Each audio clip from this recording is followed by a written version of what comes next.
Do it too with Town Square Media. Be one of the first business owners to sign up and receive $500 in free advertising on this station. Start growing your business today. Visit GetLocalCustomersNow.com. That's GetLocalCustomersNow.com. An event for expert paint.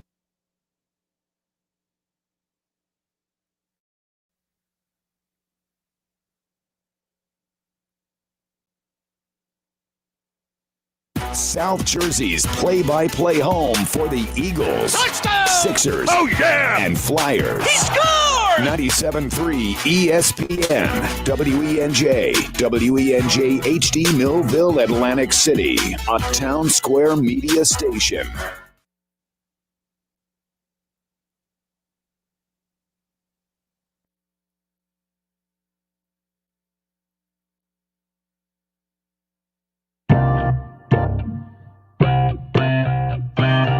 And a good Thursday, everybody. Welcome inside the Matt Black Kia Studios. This is the Sports Bash live on 97.3 ESPN, the free mobile app. And if you're watching the show live on Facebook, YouTube, or Twitter, hello, everybody. What's going on? Josh Henning is producing today's show. You out there, Thursday afternoon. Phillies with an afternoon win that went into the night. It felt like it was an 8-hour game last night, but they got it done. Phillies win. Bullpen excellent yet again. They did it a little differently last night. Went yard work, a little long ball. JT Realmuto with his first bomb of the season. A Bohm bomb in there as well. And Rhys Hoskins. You know, Hoskins actually been pretty hot. Batting about .416 so far this season. He's been on fire, but it was really the bullpen was the story. Yesterday I ranted on how bad Vince Velasquez is. He's like a cancer. We got to get rid of him. As soon as the rest of the bullpen got called back on, it felt like normalcy again. How funny is that that feels like normal, that the bullpen should actually, do its job? Kind of crazy when you think about it. If you take a look at the numbers of this Phillies bullpen, it's unbelievable, actually, when you think about it. It's absolutely fascinating to see how different the numbers are from just 1 year to the next. And our buddy Bob Wankel, who will be on the show tomorrow, went and did the numbers for me, so I didn't have to. And if you take out the one performance from Vince Velasquez, the 1.1 inning of work, this bullpen has thrown 20 2/3, given up 15 hits, 4 runs, 7 walks, 22 strikeouts, an ERA of 1.74. That's unbelievable. 1.74 ERA. If you put Velasquez in the bullpen in that 1 1/3 inning, the ERA goes from 1.74 to 3.27. Still not bad. If they end the year with a 3.27 ERA, they're going to the playoffs. I can tell you that much.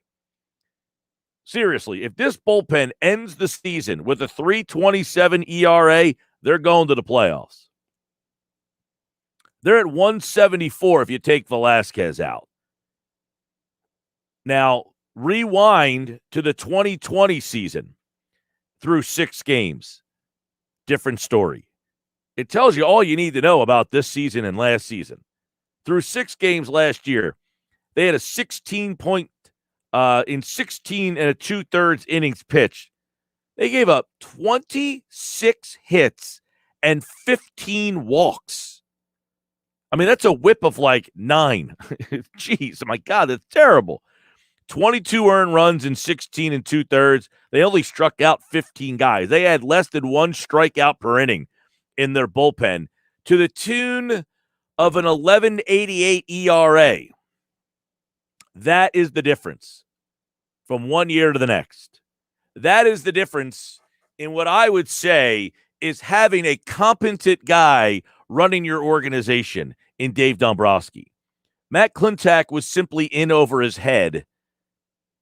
People accuse me of defending Howie Roseman too much. The guy won a World Series. I'm sorry. He's got some redeeming qualities. Matt Klentak, on the other hand, I got nothing for you. I seriously can't give you one redeeming quality that he brought to this organization. Nothing. Yeah, I think Howie Roseman has deficiencies. I think there are things that he needs to do better. I can be critical of Howie Roseman, but I also think it goes way overboard with people who just don't like the guy. I can at least step out of the fantasy world and say he's not the worst. Matt Klentak, he is the worst. Matt Klentak was the worst executive that this town has had that I can remember, period. I can't name not one good thing that he has done. Seriously. He set the franchise back about 5 seasons when they brought him on board. They didn't get better. Now, it's not going to be like an Ed Wade situation where, like, well, it was Ed Wade who brought in a lot of those guys, and he held on to them. He never made those trades. He had Shea Sutley. He kept Cole Hamels. Yeah, Ed Wade deserves some credit for the 2008 World Series team. Matt Klentak, he did nothing. There isn't one trade that he made where you were like, okay, well, they got that guy.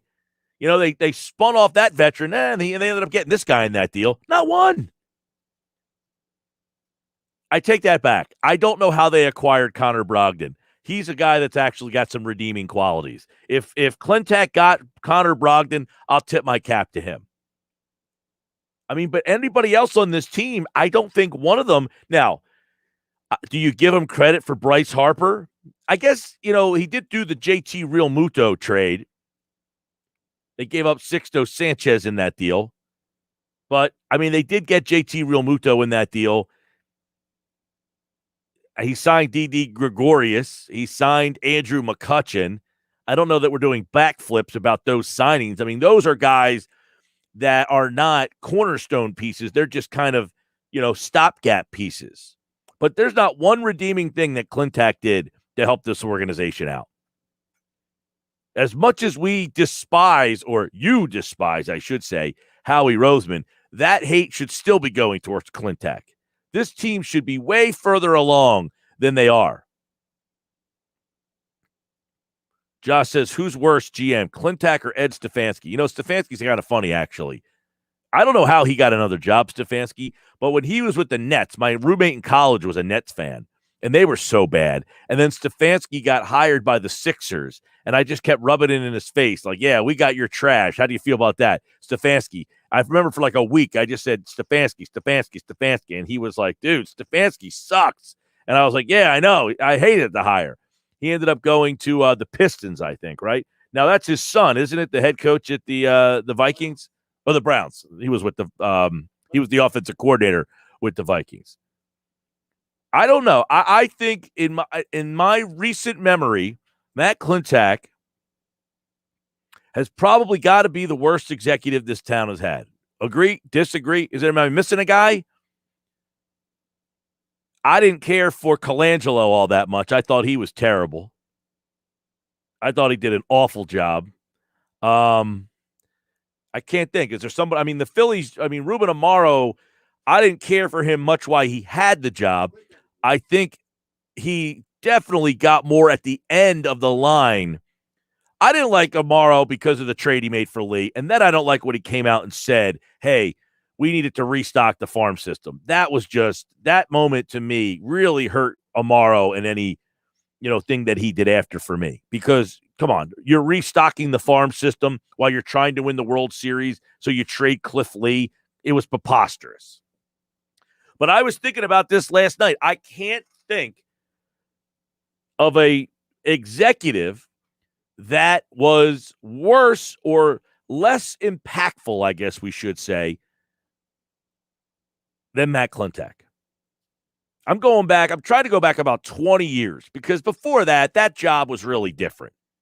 The GM back in the 90s and the 80s is a completely different gig than it is like now. You go back about 20 years, the Sixers had Billy King. He made some bad trades, but at least you got a team to the finals. You got to look, any executive that gets their team to a championship, not winning the championship, just getting them to the championship, they have to be applauded. It's not easy to put together a team where everything falls into place and it all goes the way that you want it to go. Matt Klentak didn't come close. He was so overmatched, and it's all right in front of you. The 2020 bullpen that he built had an 11.88 ERA, and the 2021 bullpen that Dave Dombrowski built has a 3.27 ERA. And it's the single reason. Last year we talk about the Flyers. And why did we believe in the Flyers? One simple reason. They had a goaltender. They had a goaltender last year.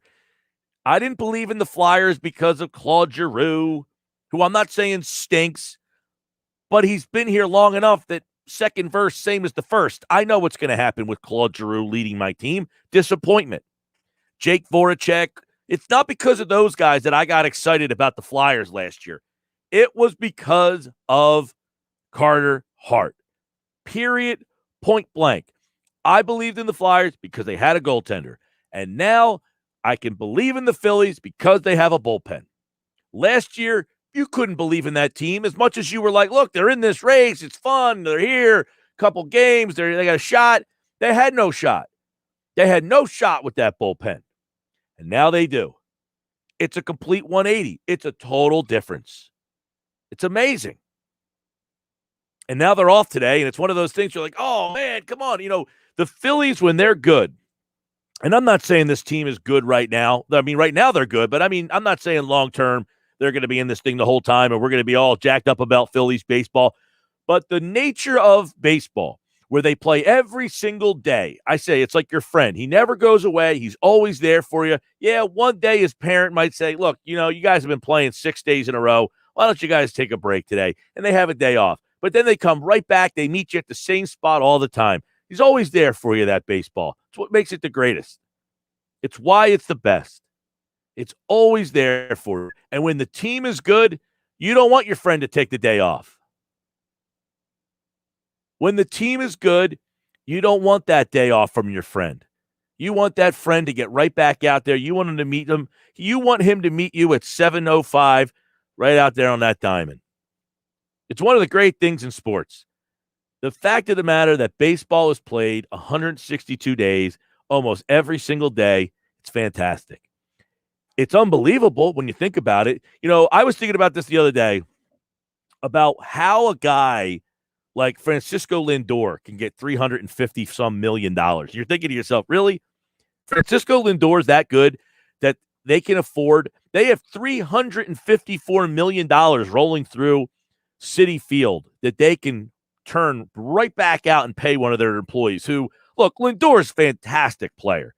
I don't think of when you rattle off the best 10 players in baseball. Does Francisco Lindor's name roll off your tongue? Not mine. Yet he gets $354. And you're thinking, how the hell can you pay Francisco Lindor $354 million? And then you realize they open up that building 81 times a year. That's how. That's how they have the money to do it. You know how much money they roll into that place every single time they open the doors and people come rolling through? Man, that's why they play 162. Or that's how those guys get paid what they get paid. Think about a football player. They only open that building up 8 times a year. They only open up the basketball arena and the hockey arena 41 times a year. That baseball joint, though, it gets opened up 81 times. And Matt Klentak was the worst at opening it up. I mean, he was better off closing those doors because guess what? Nobody wanted to hang out with that friend. He was the annoying guy. That friend sucked. That friend was the guy who lived next door to you, and you had to be friends with him just by proxy because he lived right next door. You wouldn't hang out with that guy if he didn't live on your street, but because he's right next door, you're stuck with him. That's been the Phillies the last couple of years with Matt Klentak. I don't want to hang out with you, but you're right there. I kind of have to. That's me and my job. I didn't want to hang out with the Phillies. I kind of had to talk about them. They were kind of in the race, but man, they were annoying. 609-403-0973. 609-403-0973. That's the text board. You can get in touch with us in a variety of ways. You know by now, the text board is always open.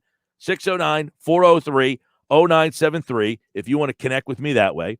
If you're watching the show live, you can get involved in the live chat, and we are streaming the show on Facebook, YouTube, and Twitter. Follow us on YouTube at 973 ESPN, on Facebook at 973 ESPN, and on Twitter at 973 ESPN. You can search any of those platforms. You will find the video of the show and be involved. Let's get into some of the chat questions that are coming in on the text board and in the live stream. By the way, busy show today. Coming up at 5 o'clock tonight. This is for you, Joe Show. I see your Eagles question there. This is for you, Beth. I see your Eagles questions there.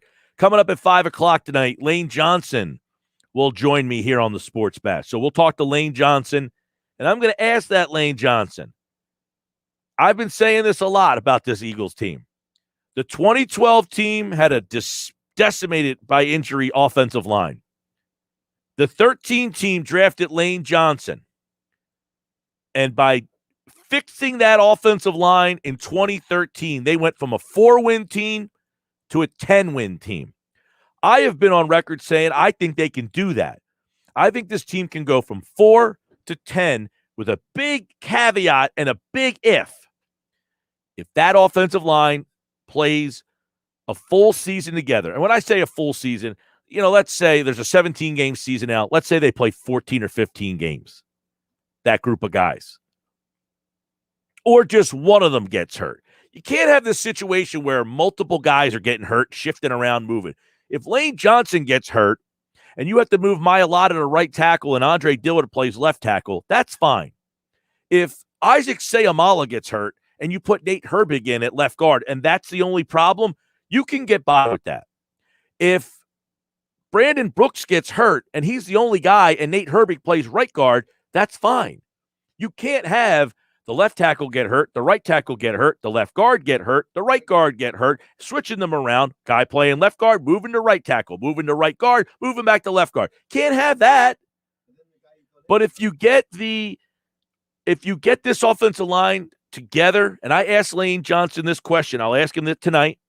If the line is together as a group, the 5 projected starters, can this team win 10 games? I think another question I have for him, too, is what about him playing left tackle? Think about that. He was drafted to be a left tackle. They had Jason Peters they thought was at the end of the line. They drafted Lane Johnson. Remember, Peters tore his Achilles. That's why he missed the 2012 season. So what if Lane Johnson went to Nick Sirianni and said, forget Dillard and forget Mailata, play me at left tackle. Let those guys go play right tackle. I'll ask him about playing left tackle coming up. 5 o'clock tonight here on the Sports Bash Live, 97.3 ESPN. Beth James is watching the show on YouTube. Beth says, Mike, would you be mad if the Eagles draft Farley? I wouldn't be mad, but it would worry me. Beth goes on to say, I've been a big fan of his for a while, and I think he would be my second option after Surtain. Have the Eagles spoken to either? The Eagles speaking to guys this year has been a little different because of the whole COVID situation. They're not seeing these guys in person. So I don't know if they've had Zoom calls or Teams calls. I would imagine in the NFL they have to do Teams. They're Microsoft sponsored. So who knows? I don't know. I know they use Microsoft tablets, so maybe they use the Teams app. To be honest with you, Beth, Farley does concern me because of the back injury. Adam Kaplan has been on our show and been on record saying he thinks Farley will not only fall, that he might fall right on out of the first round. Now, if he was on the board at 37, I would have a hard time passing on him. But you know what happened the last time? There was a corner who fell because of injury. His name was Sidney Jones. Many people thought he was a top 15 pick in the draft. He fell to the second round. The Eagles took him. He was too good to pass on. And that injury he never really recovered from. So I would be more comfortable taking him at 37, but that back injury bothers me a little bit. He's had multiple back situations, Caleb Farley. And he didn't play last year, by the way. He opted out last year. He's had 2 procedures. Joe Show's watching. What's up, Joe Show? Says, I'm happy the Eagles got Wilson and Howard is back. Love it. Joe Show, I said this yesterday. In 2017, now remember, the year before they went 7-9. Not all that impressive. Expectations pretty low. They didn't do much in free agency. You know, it's right about this time. We got to find the dates on this. They went out and got Patrick Robinson, Chris Long, and LeGarrette Blount. Those were the three signings that made this a Super Bowl team. I'm not suggesting that Eric Wilson and bringing back Jordan Howard and signing Anthony Harris is the difference makers from making this team a 4-11-1 team and then putting them in the playoffs. But I feel like the recipe is similar. I think Howie Roseman is going back to the blueprint. This is what we did in 17. Let's try it again and see if we can get back to our roots. 609-403-0973. I'm Mike Gill. This is the Sports Bash. It's 97.3 ESPN. You're listening live on the free mobile app. You're watching the show on Facebook, YouTube, and Twitter. We've got another chance at $1,000 coming up. We've got Lane Johnson tonight at 5 o'clock. We've got Kevin Cooney coming up to talk a little Phils. I got those dates for when those guys signed. You might be surprised about how late in free agency those guys got picked up. It's coming up on the Sports Bash right here on 97.3 ESPN, the free mobile app powered by First Bank of Sea Isle. And watch the show live on Facebook, YouTube, and Twitter. Turn it on. Leave it on. The Sports Bash on 97.3.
right, answering your questions and comments on the stream. If you're watching the show live on Facebook, YouTube, or Twitter, welcome aboard. If you are listening on the radio, you can always hit us up at 609-403-0973 on the text board. Hey, I got 4 packs of Flyers tickets to give away for Sunday's game against Buffalo. I got 5 4-packs to give away, and I'll be giving a pair away this hour. So follow me on Twitter at Mike Gill Show, and I'll tell you when you need to follow me and find out what I'm going to ask you to text me. All right? So go ahead and follow me on Twitter at Mike Gill Show, and I will give you the prompt to go follow me and find out the little nugget that I'm going to send you. Alfonso Villanueva is watching on Facebook. How good is Eric Wilson? Well, I'll tell you how good Eric Wilson is, Alfonso. I'm glad you asked. I actually wrote about this and made a couple calls and asked some people that follow the Minnesota Vikings. And what I was told, we had Jeff Kerr on yesterday, he said he will be the starting Mike linebacker, so you can know that. Now, I know Wilson, the undrafted kid, he got a lot of playing time last year because Anthony Barr got hurt. And from what I've been told about Wilson, is very good against the pass. Ranked 27th in the league out of 99 qualifiers in pass coverage last year. Had 3 sacks, 3 interceptions. Very versatile player. Really struggles against the run. Out of 99 qualifiers, I think he ranked 86th against the run. Not a very good run stopper, but a 3-down player. He's your typical new age linebacker. He's 6'1", 230 pounds, drops back into coverage very well. He'll make something happen. Had 122 tackles last year, but a lot of his numbers are, I don't want to say inflated. It's just he got more playing time and he took advantage of it. But Anthony Barr, I kept saying to myself, why did Wilson play so much last year? Because he had been a part-time player essentially for his first. He was undrafted 2016. And another reason they picked him up is their linebacker coach was in Minnesota. The new linebacker coach with the Eagles was in Minnesota. And Jonathan Gannon was also in Minnesota in 2017. So he crossed paths with Wilson. So they have a couple ties to Wilson. He fits the system they play. They want the linebacker who can drop back in coverage. Now they have one. So you have a situation where the Eagles have TJ Edwards, who's very good against the run, not good against the pass. Alex Singleton, he's just is what he is. Solid, put his nose right up there. He'll make a tackle. He's not great dropping back into coverage. You'll remember him with the interception he had against the San Francisco 49ers, but he's just average in coverage. Wilson's the guy in coverage. Edwards is the guy. I think in short yardage situations, you'll see TJ Edwards probably get in there. He's more of your classic middle linebacker. But to answer your question, Alfonso, he's a good player.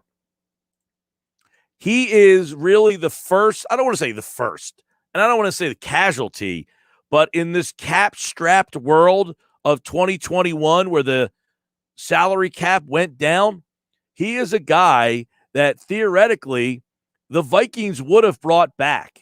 In a normal year, they would have brought him back. They just simply, the Vikings were a lot like the Eagles. They had all sorts of cap problems. They weren't a good team last year. They were a disappointing team. And when you're not good and you're disappointing and then you're cap-strapped, you end up having to drop guys that you didn't really want to do. Give Howie Roseman some credit for this. The Eagles have not really had to cut anybody on cap reasons. Yeah, they got rid of Deshaun Jackson and Alshon Jeffrey, but you guys are doing backflips about that. You're not saying, oh, well, they had to get rid of those 2 guys. Nobody wanted to keep those guys. My point is they didn't have to get rid of Lane Johnson, Brandon Brooks, Fletcher Cox, Brandon Graham, Rodney McLeod. They didn't have to get rid of any high-priced veterans that could help this team because they were so far over the cap. And next year, they're going to be in one of the better cap situations. The Eagles are going to have one of the best cap situations in football next year. They're going to be about $32 million under the cap next year. So, yeah, they had a year where it was rough. This was a tough offseason for them. But they end up finding a couple of undervalued gems, if you will. Eric Wilson is one of them, and Anthony Harris is another. I think, now, ESPN did a piece about the most undervalued signing of the offseason, and it was Anthony Harris. Almost everybody across the board said Harris was the under-the-radar signing of the offseason. I bet you if you asked who number 2 might be, it might be Eric Wilson, because both of those guys can actually play. And to get them for one-year deals for a combined $8.5 million, Howie Roseman did a pretty good job there. What is that? Oh, yeah. He's like showing me this hand signal. I'm like, what are you showing me here?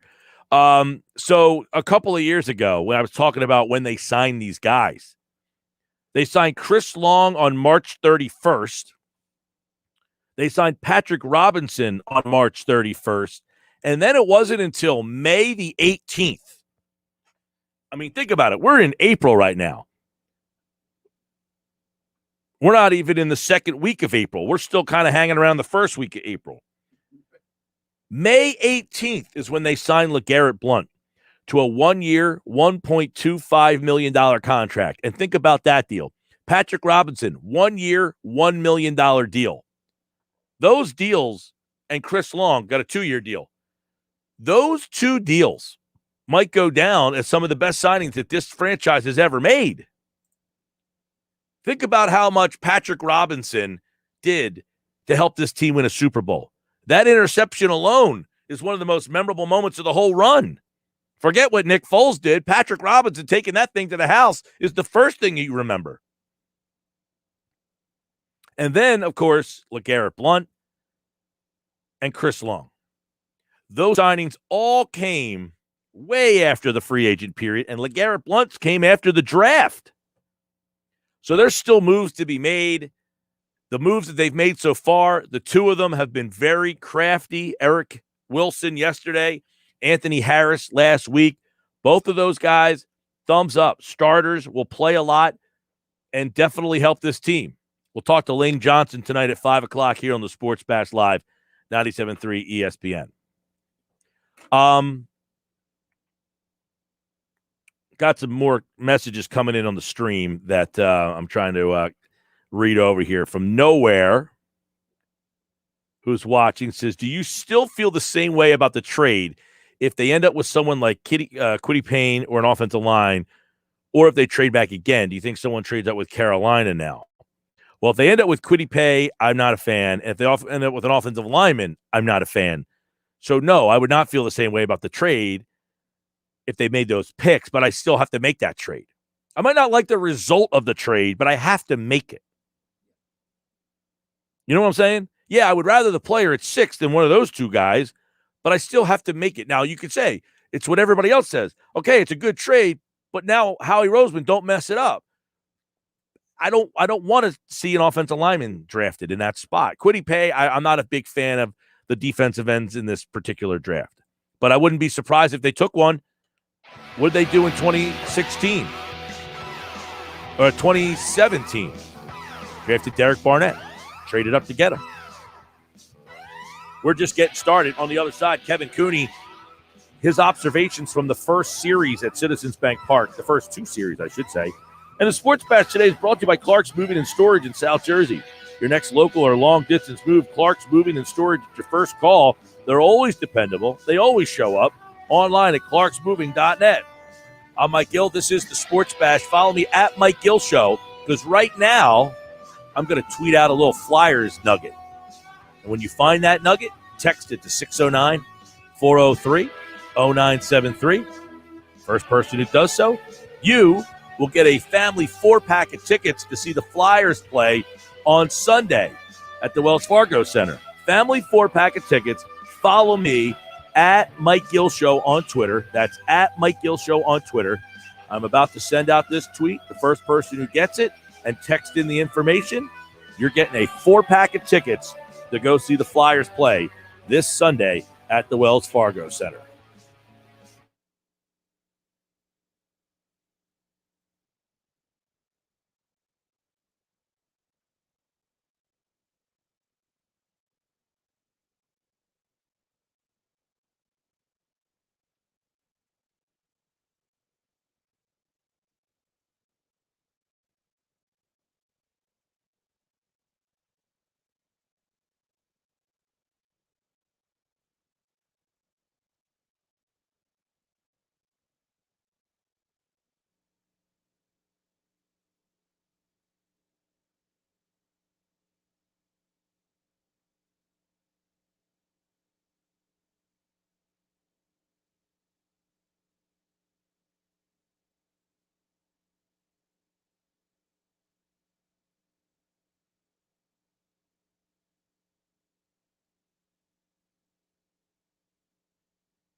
All right, welcome back. Sports Bash Live, 97.3 ESPN. Don't forget, follow me on Twitter at Mike Gill Show. And I have tweeted out the phrase or the words that I need you to find for the Flyers tickets. The Flyers are back on Broad Street, and fans are too. Don't miss out. Live hockey action at the Wells Fargo Center. Flyers take on the Buffalo Sabres Sunday, April 11th at 2 o'clock. All fans will receive a Flyers rally towel. Get your tickets now at PhiladelphiaFlyers.com or just follow me on Twitter and text exactly what I texted First person to the text board that does it, you win a 4-pack of tickets to the game on Sunday, Sunday against the Buffalo Sabres. Across the street, if they let more fans in, you'd probably have a lot more the way the Philadelphia Phillies are playing. Kevin Cooney, PhillyVoice.com's got a interesting look at the Phillies' first series, or I should say the homestand, the first 2 series, and how this team is already different. Kevin, welcome back, man. How you been? I'm good, Mike. Boy, that better be a good rally town for the Flyers at this point. That better be like extra exorbitant. Yeah, man. It's not good over there. What are they letting 3,500 people in? I heard there was half that the other night. Yeah, it's not good, but the baseball team's playing well, the basketball team's playing well, and there's always a lot of draft picks for Howie Rose. Well, yes, and what a difference a year makes in the bullpen. Kevin, let's talk about that. You take out Vince Velasquez's disaster the other day of historic proportions. He's the only pitcher in history to have the line that he had where he gave up no hits, struck out 4, and somehow still gave up 4 runs. It's unbelievable. Only Vince Velasquez. You take that out, and this bullpen has been maybe the best in baseball in the first 6 games. Yeah, and the one thing and I wrote about this for Philly Voice, is that you're seeing them fall more into a pattern that we got used to with Joe Girardi when he was manager with the Yankees. Girardi last year had a mix and match, try to find something out of nothing in a short sample size. I think you've seen a definite pattern here. He goes to Neris in the 9th. He likes Alvarado in the 8th, being the hard thrower. And he's willing to let Bradley and Brogdon handle the big matchups maybe in the 6th and the 7th innings. I think that's a good formula. It's kind of what Joe always did. Again, in New York, Dave Robertson was kind of a floater there. They had Chapman, obviously. They had Mariano for a long time when Girardi was the manager of the Yankees.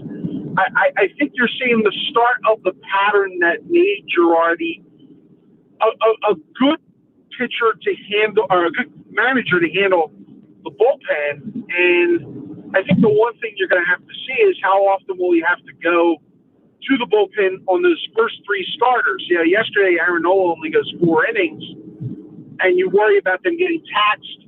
They had the day off today, which is good. You hope you get a couple days off with Wheeler and Eflin going, but they're definitely going to need them for 4 and 5. So it'll be interesting to see how Girardi uses guys going into the rest of the way. But this is a more familiar pattern than we're used to. Right, and I guess a pretty long down the road question is, in your opinion, Kevin, if the bullpen is simply better, are they a playoff team? I mean, is it as that simple as bullpen better, you're good enough?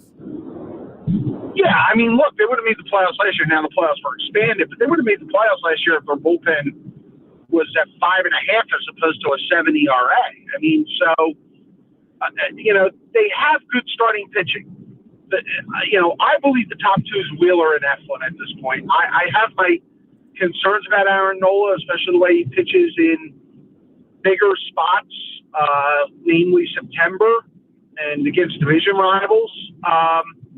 But I think that the starting pitching is good enough to get them to a playoff spot as a wild card at least. Their lineup should click. The only other thing, Mike, I worry about eventually, and it wasn't proven this series, these 2 series against the Braves and the Mets, I don't think their infield defense is all that good. Especially, I'm not a huge believer in Hoskins at first and Bohm at third. But at this point, they're going to slip their way out of a lot of things once the summer gets going. Yeah, I know the defense from Bohm was something that a lot of people were worried about. I mean, I thought he got better as the year went on. He made the play on opening day. But, yeah, he's not Mike Schmidt over there, and you're right about Hoskins. But obviously this team defensively was a mess last year. They were better in the first series. Pitching and defense, amazingly enough, might be the difference. But what is your take on this lineup, Kevin? Because a lot of people think, hey, they're very deep. You go all the way down to number 7 with a bunch of guys. That 8 spot's going to be a question, it looks like. But is the lineup as good as people think it might be? It's good. You see, the problem for the Phillies has always been, Mike, and we talk about it through the years. They'll have games where they'll put 12 up, and you go, wow, this lineup's really explosive and everything, and then they'll go silent for 3-4 after it. It's big consistency. They have not been able, really since the 2009, 2010 Phillies, to piece together a steady approach and a steady production level game in, game out. It's better if you're scoring 5 a game and it's 5 every night, or 4 and 6 and 5, and you're in the same neighborhood, than 11 and 1. And that's what I think that they have to kind of focus on with this lineup. I think the power's going to be there. I think, when you have Hoskins and Real Muto and Harper and Bohm, and you'll get some sneaky power from Gregorius and Segura, they're going to be fine with home runs, especially when the weather warms up in that ballpark. Look, I worry about the left fielder a little bit. I think he's showing signs of age. I like his leadership. I think he's a respectable outfielder, but Andrew McCutchen is not Andrew McCutchen with the Pirates in 2014 or 2015. So I think people have to realize that until they issue the contract, say ride it out. They're going to have to do something about center field. They have no in-house options that can take that, to be bluntly honest, going forward. Yeah, right now, obviously, the 8-hole and the center field spot is a little bit of an issue. Kevin Cooney joins us. Now, you brought up, I didn't let that slip, that you went with Eflin and Wheeler and that you do have some questions regarding Aaron Nola. Do you think that the Phillies are evaluating that in season, and that if it got to a playoff series, if Wheeler pitches better or Eflin's having an outstanding year, that they would, in fact, do something there? Yeah, I mean, that's an interesting point because, and I'm trying to think of the way to phrase it. We all put numbers 1, 2, and 3 on guys and say, oh, this guy's an ace and this guy's a. To be honest, it's a little overrated until you get to a playoff setting. And I think right now, if you're asking me, how would I line up those 3 in a playoff setting if I was in a best of 5, I would put Wheeler 1, I would put Eflin 2, and I would put Nola 3 because I would want Zach Wheeler to throw potential game 5. I just have more faith in Zach Wheeler than I do Aaron Nola in this spot. That is going to be interesting to see because he has pit. We talked about this about a week or so ago. Is at the end of the year, he's going to have good numbers most likely, but it's how he gets to those numbers and when those numbers come into play that might be a bigger part of this whole thing for Aaron Nola. And I thought yesterday you have a 4-run lead at home, in this part of the season. You hold on to that, and he kind of grinded his way through it, but he did not look sharp in that. How do you think the 4 and 5 spots kind of are going to work itself out? Do you think these 2 guys will ultimately be here all season long, or are they looking to upgrade those 2 areas? Mike, I think there's a better shot for Chase Anderson to stick all year. Matt Moore is one of those types of left-handers who's just going to try to pink corners, and while he may get in a role where he gets comfortable and he's able to, be a nice little part of the pun change-up pitcher, given the power he got with Wheeler and the power with Nola and Eflin's ability to move down in the zone, maybe Moore could benefit off that. But realistically, if they're going to look for a spot to replace a pitcher, I think it's going to be Matt Moore. I think it'll be Matt Moore's spot, and they would have to. One thing they're going to have to get, Mike, is they're going to have to get a left-hander if they do pull Moore out of the rotation. You can't go 5 righties again. I think we've seen that over the last decade, and that hasn't worked that well. Kevin Cooney, Philly Voice. You wrote a little bit about it in your piece today over at phillyvoice.com, but what do you do with Velasquez? I mean, I know he gets paid a decent amount of money, but it's almost like he's the one cancer in that bullpen. Everything is going so well. You went to him, and boom, there it went. The wheels came falling off. So what are the options there? By the way, let's not leave out David Hale in this. David Hale was not good the other night either. 2 of the 3 holdovers from last year. I mean, I almost feel bad for Velasquez because I do too.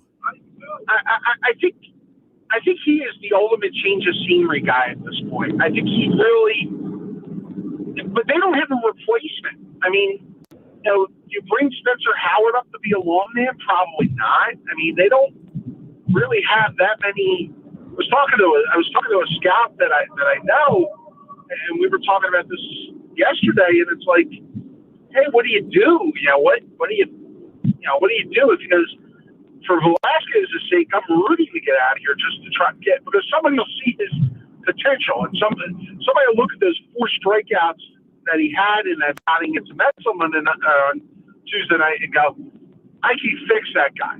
Okay? But for that to happen, it has to be somewhere else. It's not going to be here. And it's not his fault that this organization put so much eggs in that basket with him after that game against Padres back in 2016. There's no question that the guy's got talent. I think they should have made the decision probably earlier, Kevin. Do you agree that they should have said, look, you're a bullpen guy, focus and concentrate on that? They keep putting him out there like, hey, you had a shot to be in the rotation. They've yo-yoed this guy so much. It was, they should have made a decision. You're a bullpen guy, focus on being that guy. Yeah, and they were stubborn in that sense. And I'm not even sure he's an extended innings guy. He's one of those guys that let him go throw for an inning, kind of let it all hang out. Yeah, the one inning he threw was fine. It was the second one that he got into trouble. When he has to go sit down and kind of, think about it and try to get it back in that groove to get back out there is when he's always had trouble. So personally, what they should have done for him is non-tender him. He should have not been brought back this year.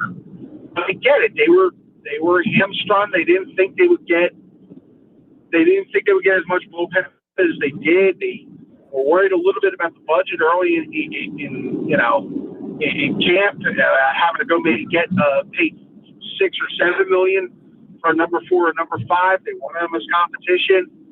I understand what they were thinking, but hindsight being 2020 would have been best for all parties involved to do the separation. All right, Phillies have the off day today. Kevin Cooney has a nice piece about this team. Read more at phillyvoice.com at Kevin Cooney. By the way, I asked you about that Nola because I saw you tweet the other day that you're expecting him to be the Game 3 starter. Yeah, at this point, I'm the one guy who's not all like in the Aaron Nola, and I think I'll admit, I think the Septembers have gotten to me. With good reason, by the way. With good reason. I agree. I said if I had to pick one game, I'm going Wheeler. Yeah, and I would take Eflin in game 2 because I think Eflin, I'm not trying to question Aaron Nola's toughness, but Eflin's stuff, I think, just plays in those types of circumstances better.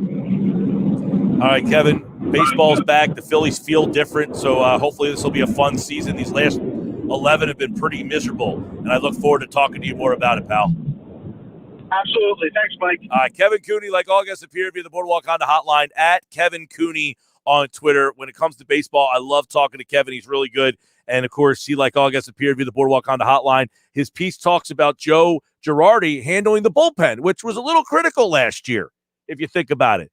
Girardi handling of the bullpen last year was not the best. He didn't have a lot of options there. By the way, I want to congratulate Rich in Atlantic City. Rich is following me on Twitter at Mike Gill Show, and he was the first person to check out what I tweeted out, which was #Flyers versus Islanders. And because of that, Rich from Atlantic City, he got himself a 4-pack of tickets to go see the Flyers play the Sabres on Sunday. I have 4 more opportunities today.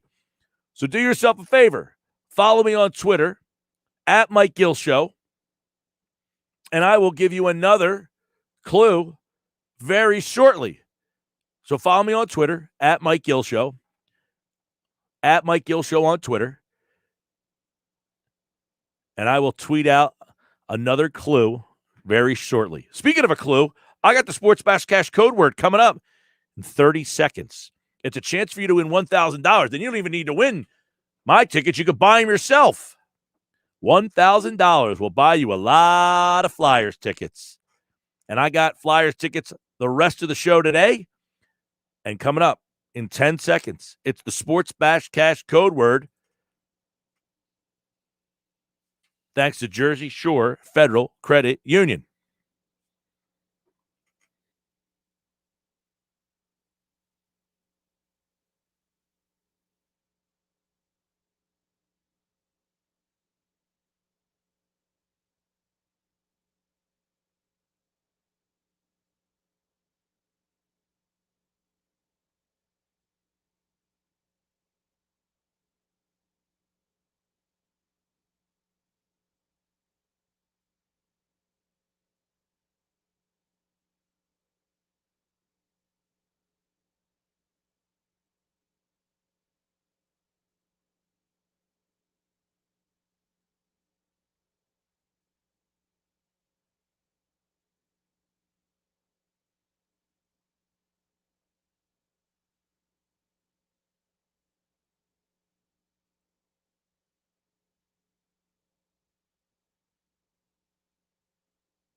Hey, don't forget, another chance for you to score Sports Bash Cash. If you missed out on that opportunity, we'll do it again at 3:55 today. The Sports Bash Cash code words at 55 after the hour. Don't forget tonight, 5 o'clock. Lane Johnson will join me here on the Sports Bash. You're going to want to listen to what Lane has to say about the recovery in his ankle when he anticipates being ready to go. I'm Mike Gill. This is the Sports Bash on 97.3 ESPN, the free mobile app. And don't forget, you can watch the show live at 97.3ESPN.com. We just talked with Kevin Cooney, little Phillies. Talked about the handling of the bullpen by Joe Girardi. We got more on the Phillies right now on our website, 97.3ESPN.com. You know, the Phillies only have 300 hitters now at 6 games in, but it just shows you they're not 5-1 because they've got off to this blistering hot start with the bats. It's that bullpen is really the answer. And how about what he said about Aaron Nola? I know Kevin, and he's not afraid to throw an opinion out there. He essentially says Wheeler 1, Eflin 2, Nola 3. Is that overboard? Is it too far? Is it too much? Hit me up on the text board, 609-403-0973. Got more questions coming in on the live video stream. If you guys want to get involved, go to Facebook, YouTube, or Twitter and watch the show live. Harris is watching, wants to know what the chances George Hill is ready by postseason. I'm glad you brought that up, Harris. George Hill actually spoke today and said he will be ready. George Hill said that, let me go to our Sixers guys on Twitter, at Paul Hudrick. George Hill says it doesn't matter if he starts or comes off the bench. The only thing that matters is winning. He said there's no timetable for his debut. Said the team is taking it day by day, but he did say he will play this season before the playoffs start. That is from our Sixers guys. So to answer your question, Harris, George Hill will be ready by the postseason.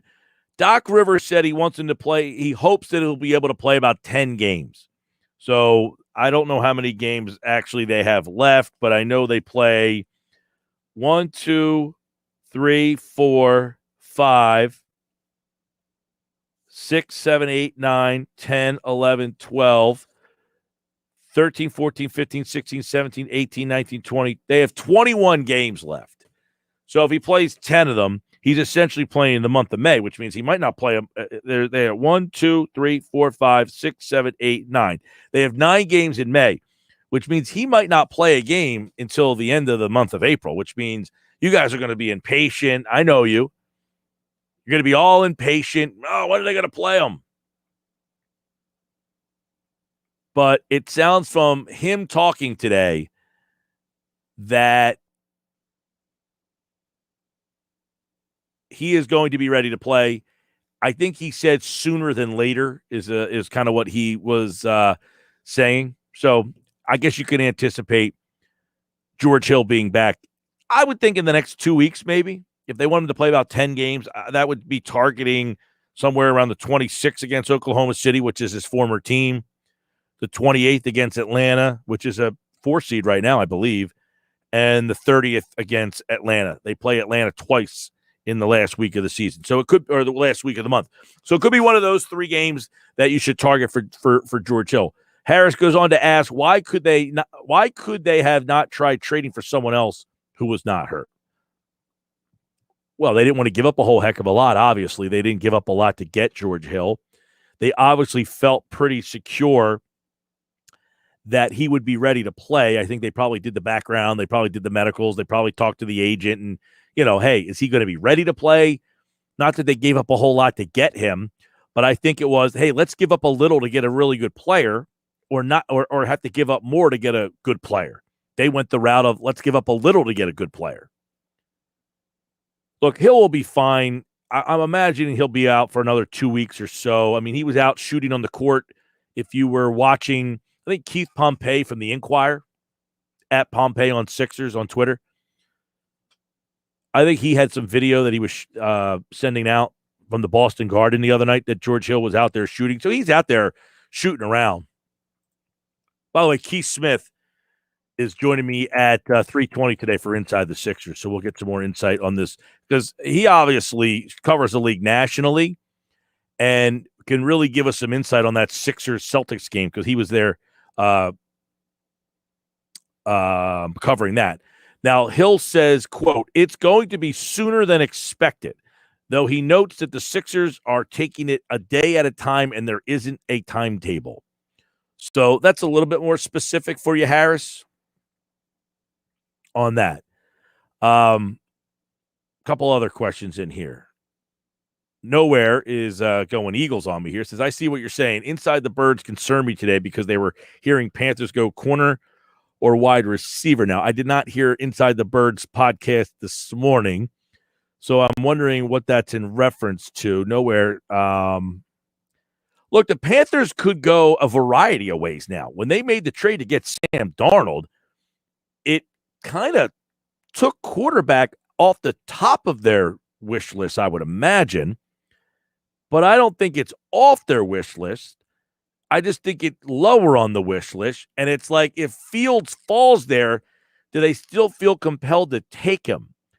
See, I'm not a big fan of drafting best player available just to take the best player available. Now, that might sound like, well, why wouldn't you want the best player available?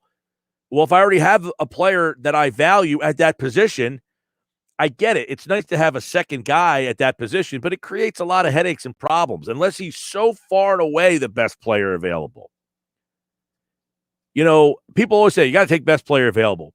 Well, if I have a Hall of Fame left tackle, I don't need to draft another left tackle. What am I going to do with him? Move him to right tackle, I guess, right? Well, how'd that work out with Andre Dillard? Some of these guys, it doesn't work out so good. The whole best player available sounds great in theory, but if you don't need that guy who happens to be the best player, I think sometimes it causes more problems than it's worth. So the Carolina Panthers are in a situation where what if Justin Fields is on the board and he's the best player available at number 8 and you just trade it for a quarterback?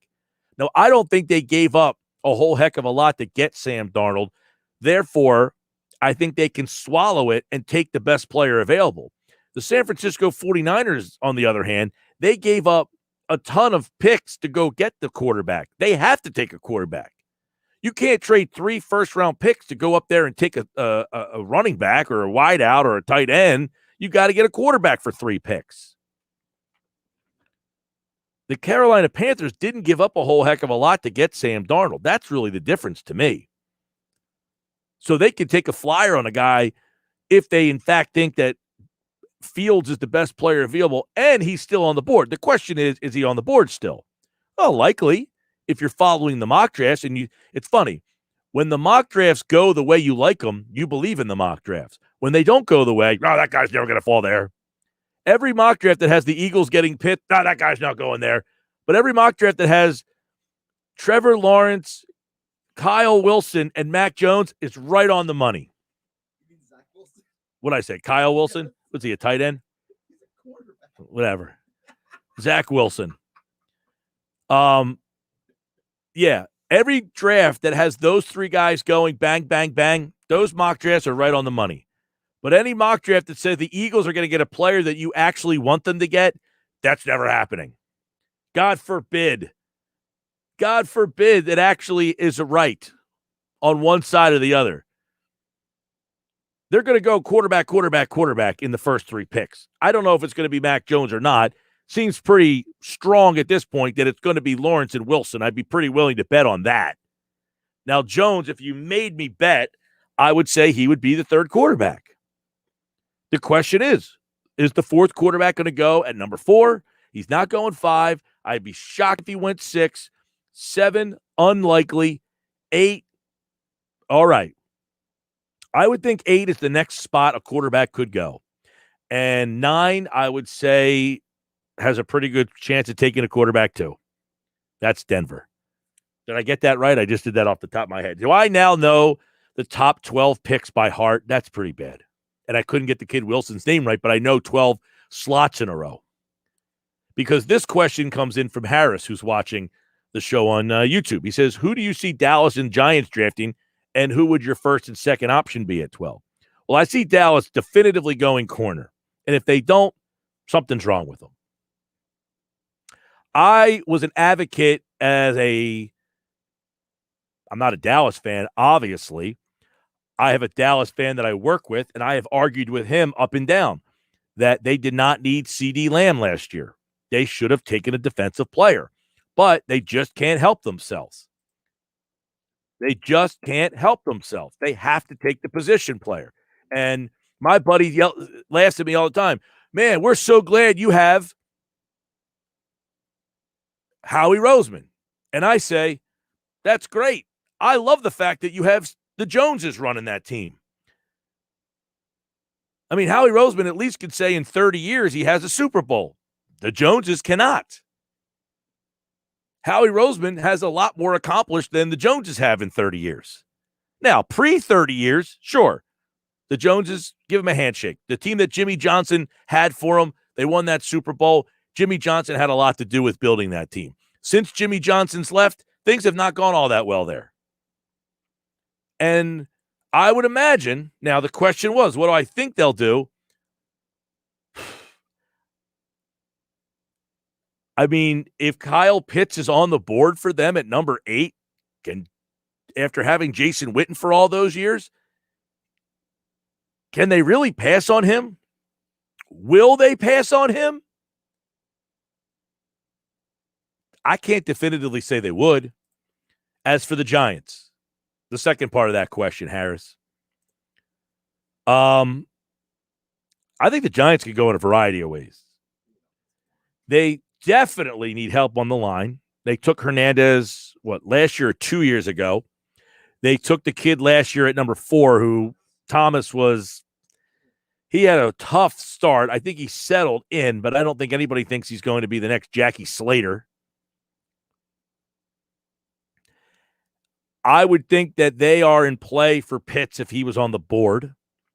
I would think they are in play for any offensive lineman, Rashawn Slater, Penei Sewell, who I don't think will be there, by the way, or Darrisaw, but who's the kid from USC? Vera. So I think the Giants are pretty heavily leaning towards offensive line. Kwity Paye, I guess, could be a possibility for them if they want to go edge rusher, defensive lineman. Frank's watching on YouTube, says, I now hear Dallas is in love with Kyle Pitts. Of course they are. Anybody with half a brain would be in love with Kyle Pitts, though. He's probably the best player in the draft. If Dallas gets him, they will be almost impossible to stop. I hope it doesn't happen. Well, Frank, you might be right. That offense would be pretty explosive. Man, they'd give up a lot of points. If they went another draft without addressing the secondary problems that they have, and I know, I told you, my buddy's a Cowboys fan here. We argue all the time. I said they did not need CD Lamb last year. He's a nice player. I'm not saying he stinks. Had a nice year. They needed to fix that defense. They could have got a receiver somewhere else. They had enough talent at receiver already with Gallup. And I don't know. That's just me. I don't think they need it. I think they went best player available, and it bit them last year, to be honest with you. 609-403-0973. Follow me on Twitter at Mike Gill Show, and I will tweet out another Flyers fact for you. At Mike Gill Show on Twitter. Tweet that. I will tweet out a Flyers fact for you. And when we come back, it's inside the Sixers. So follow me on Twitter. I'm going to tweet out that Flyers fact in just a minute. And when I tweet that out, text it in at 609-403-0973. 609-403-0973. One more time. At Mike Gill Show on Twitter. 609-403-0973. When we come back, Keith Smith going to join me for Inside the Sixers. The Sports Bash Thursday is brought to you by Maplat Nissan. The all-new Maplat Nissan now open Black Horse Pike, Egg Harbor Township, next to Home Depot. Online, maplatnissan.com. So I got a 4-pack of Flyers tickets. Follow me on Twitter, at Mike Gill Show. I'm going to tweet out a Flyers fact. Go find it, tweet it in, text it in, I should say. First person to do it, 4-pack of tickets to see the Flyers and Sabres this Sunday at 2.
The Flyers are back on Broad Street, and the fans are too. Don't miss out on live hockey action at the Wells Fargo Center when the Flyers take on the Buffalo Sabres.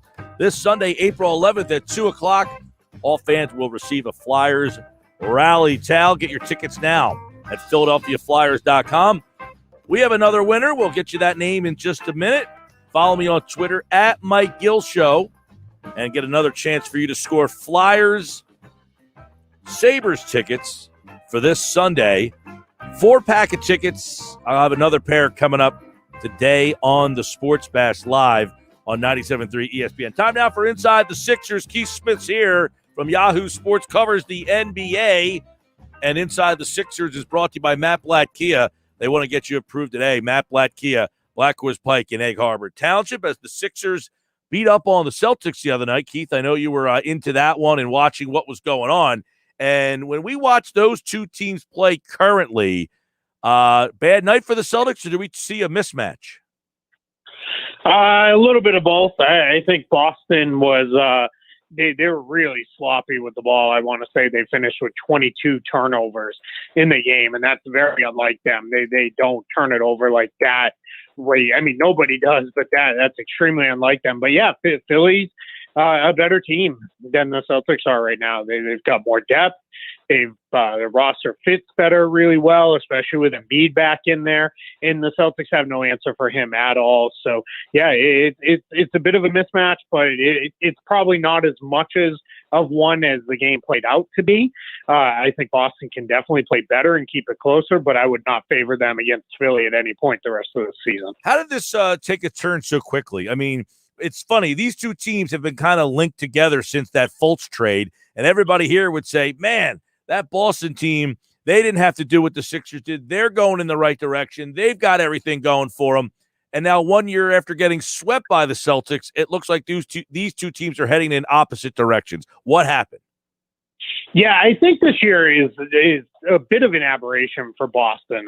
They've had more games lost due to COVID than any team in the league, and it's by a pretty good margin too. It's they have had just about every player on the roster, and including a couple guys who have now since been traded out due to that. So I think that's caused them issues. But they also, as they have lost high-end guys like Kyrie Irving, Gordon Hayward, Al Horford, they have replaced them for the most part with younger players, and that's caused them some issue. Whereas Philly built up around their young guys and then built a lot of veteran depth around them, which has allowed them to push this thing forward and really get to a good place. The Celtics have hung on to all their draft picks. They've used all of those picks for the most part, and that's got them in a spot where they're very, very reliant on players who are in their first couple years and maybe third year for a couple guys, and that's really causing them some issues. So I think that's what we're starting to see now, is that's where that lack of veteran depth plays out. Now, Evan Fournier gets back. He's out due to COVID at the moment, but once he's back, that may start to rebalance for the Celtics a little bit, but this has been kind of a lost year for them. You've seen a lot of Joel Embiid. We've talked about him over the years. The Joel Embiid you saw on Tuesday night, how much different or better is this version than the previous incarnations of Joel Embiid you've seen? Yeah, it's very, very different. There's a couple things that immediately come to mind. The first is he's able to play deep into games now and still be an effective player. It used to be for most of his career that by the time he got about midway through the third quarter, he was really settling only for jump shots. He wasn't getting inside. Defensively, he wasn't having the impact he was because the conditioning just wasn't there. And you can see that's working back a little bit right now coming off the injury. But this season, he's really got his conditioning into a great place, and that's allowed him to play deeper into these games as an effective player. And then the other thing that I think he's really improved on is now he almost welcomes those double teams. You can still catch him occasionally, but that's every big in the league. But for the most part, he sees it coming. He welcomes it in, and then he gets the ball moving. He's not racking up assists out of those, but what he is doing is he's getting the ball out, getting it moving, and then he's not becoming a passive observer after he passes. He's getting himself in position for rebounds, or he's reposting himself, or he's moving to the opposite side of the floor, and those kind of things. And I think those are major improvements in his game, which is why he's putting together an MVP caliber season. Now, we've talked a lot about this team and their roster configuration over the years. Can Ben and Joel coexist? They've had clunky teams like the one last year with Al Horford that couldn't shoot with Josh Richardson. They had the team that they threw together with Jimmy Butler a couple of years ago. Of all the teams with Joel Embiid and Ben Simmons, is this one the best put together? I think so. I think the names might not be the big names that people are used to, but the fit is so much better. When you have guys like Danny Green and Seth Curry in your lineup, they really help you rebalance things. And Curry is the guy who, can he be picked on defensively? Sure, a little bit, but he's got enough good defenders around him that you can make that work. And if it gets to be a real problem, you just take him off the floor. And then Green has been really, really good as far as a 3-and-D presence on the wing. He gives them a little bit of a bigger defender that they can put on guys that Curry maybe doesn't handle quite as well. And that really works out. And then coming off the bench, they've added just enough guys that I think really make sense for them. And Matisse Thybulle's growing into a bigger role. It's good to see him confidently shooting the ball, even if it's not going in at a super high rate yet. That I think that's going to come. It looks like he's really working on a shot and getting himself to a better place there. So, I think they're really rounding things out there. I said the other day on Twitter after they beat Boston, after I rewatched the game, feels like they're one player short in the rotation, maybe a big man. And I know a lot of people, came back with, well, they don't have George Hill, but it's hard to count George Hill when you haven't had him all year. It's kind of like you don't know what to expect out of that. I think he's certainly going to help them quite a bit. But if they could get one more big man, I think now you're protected if anything happens to Embiid. And they're really, really in a roster that fits well together. And I think that's going to be the difference between making a deeper playoff run and being out early like they have been the last couple of years. Yeah, we've talked a little bit, over the years that they've been in the playoffs. Even when Embiid has had his issues, he had the 1 year with the mask on, and he was had the gastroenteritis the 1 year, and last year they were just a disaster. Anytime they went to the bench, it was a mess for them. With Dwight Howard, do you feel like that is going to be a weakness still? Is playoff Dwight Howard playing 8 to 12, 15 minutes? Has that closed that hole up a little bit? Yeah, I think it has, and that's the important part there is you don't need Dwight to be great for 25 minutes. You need him to be good for 8 minutes, 10 minutes a game, and I think that's the important part. Let Embiid, now I think he can, handle 38 to 40 minutes a game if you really need that out of him, and then that means you just need to get Howard to go out there, defend, rebound when he's out of the game, play hard, and that's really all you need. So I think they're in a really good place behind him, better than they have been for a number of years, that's for sure. Yeah, and I know that this East, everybody's going Brooklyn. Harden going to be out at least 10. Durant's been in and out. They really only played about 8 games together, but they look really good last night, even shorthanded. Is it, as you watch them more and more, even shorthanded, what kind of opinion are we formulating? I think a lot of people think, well, they're going to win this thing anyway because when they get all 3 together, but can you just throw all 3 together? Do they need all 3? I mean, what is your take on what this Nets team is? Because it's been such a difficult team to kind of comprehend the way they're constructed and with who's in and out night to night. Yeah, and this goes back to where we talked about fit. I think they're clearly going to be very, very good. But I think you want to get at least 10, 12 games if you can with all 3 of those guys in the lineup. Especially ideally, you'd like to play a couple close games into the fourth quarter. So what you can do then is get a sense of, all right, what's our pecking order? Who's going to have the ball? Where are you going to be on the floor? And those kind of things, because that is important. You don't want to have the first time you're experiencing that in the postseason, because that has the potential to be a problem for you. So I think what you're really looking at with Brooklyn is, did defense still has holes, and it still has some pretty big problems, especially up front. Their wing defense can kind of come and go. So that's where I think Philadelphia and Milwaukee, they still have a chance because they don't have really good answers. It's not that anybody does, but they really don't have answers for Embiid or for Giannis and guys like that. And I think those guys can really do a lot towards helping them get there. And the way those two teams play defense, you're not going to stop Brooklyn, but if you can slow them down and make them work a little bit, keep it, 100 to 110 points versus 120 to 130 points, you're going to give yourself a chance. And I think Philadelphia and Milwaukee have the opportunity to do that. And then of course, you got to factor in the health track record isn't great for that Brooklyn team either. Harden's probably the guy you can trust the most to be there and be healthy. The other two, Durant, Irving, they've had enough issues that at least that's something you have to be at least somewhat concerned about. Yeah, I was going to say, when you watched Embiid the other night taking on that, it was kind of an undermanned Boston team size-wise. I mean, it was just, it was kind of funny. At one point, you had Ojale at 6'6" defending him. You had Taco Fall, who's a foot taller, trying his hand. He fouled Williams out of the game. When you see Brooklyn and Milwaukee, I know they have a little bit more size, but is that going to be the ultimate problem for these teams? Man, I just saw him carve up Boston with no size. What is Brooklyn and Milwaukee going to do with him? Yeah, it's definitely got a chance to be tough. Now, I think Brooklyn has a little bit better of a chance because Brook Lopez is a really good defender. He's done fairly well against Embiid at points. PJ Tucker is the kind of guy you can kind of throw on Embiid, and he'll annoy him at least because he'll be up and underneath him the whole time, and that's something that he still doesn't really like to have. But that those are guys you're kind of saying, all right, let's make him work for his 20 and 10. Brooklyn, they don't really have a good answer for him at all. It's certainly not LaMarcus Aldridge at this point in his career. It's not DeAndre Jordan.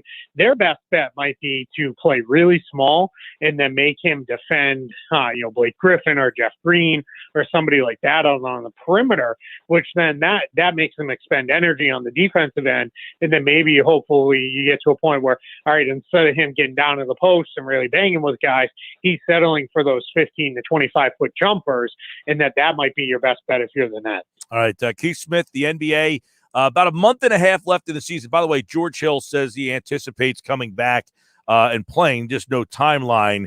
Doc Rivers said about 10 games, so that would keep him out the rest of this month for the most part. So we'll see how that all works for the Sixer people out there. But they are currently number 2 in the East. Milwaukee is number 3. And then it's a mess with Charlotte, Atlanta, Miami, Boston, and the Knicks. Pacers are the first team out. So when you look at that group there, which of those other teams in your mind is in the mix still, has a shot to be in that Final Four and win one of those second-round series? Yeah, it's hard to give up on Boston and Miami because I think they've been there, done that.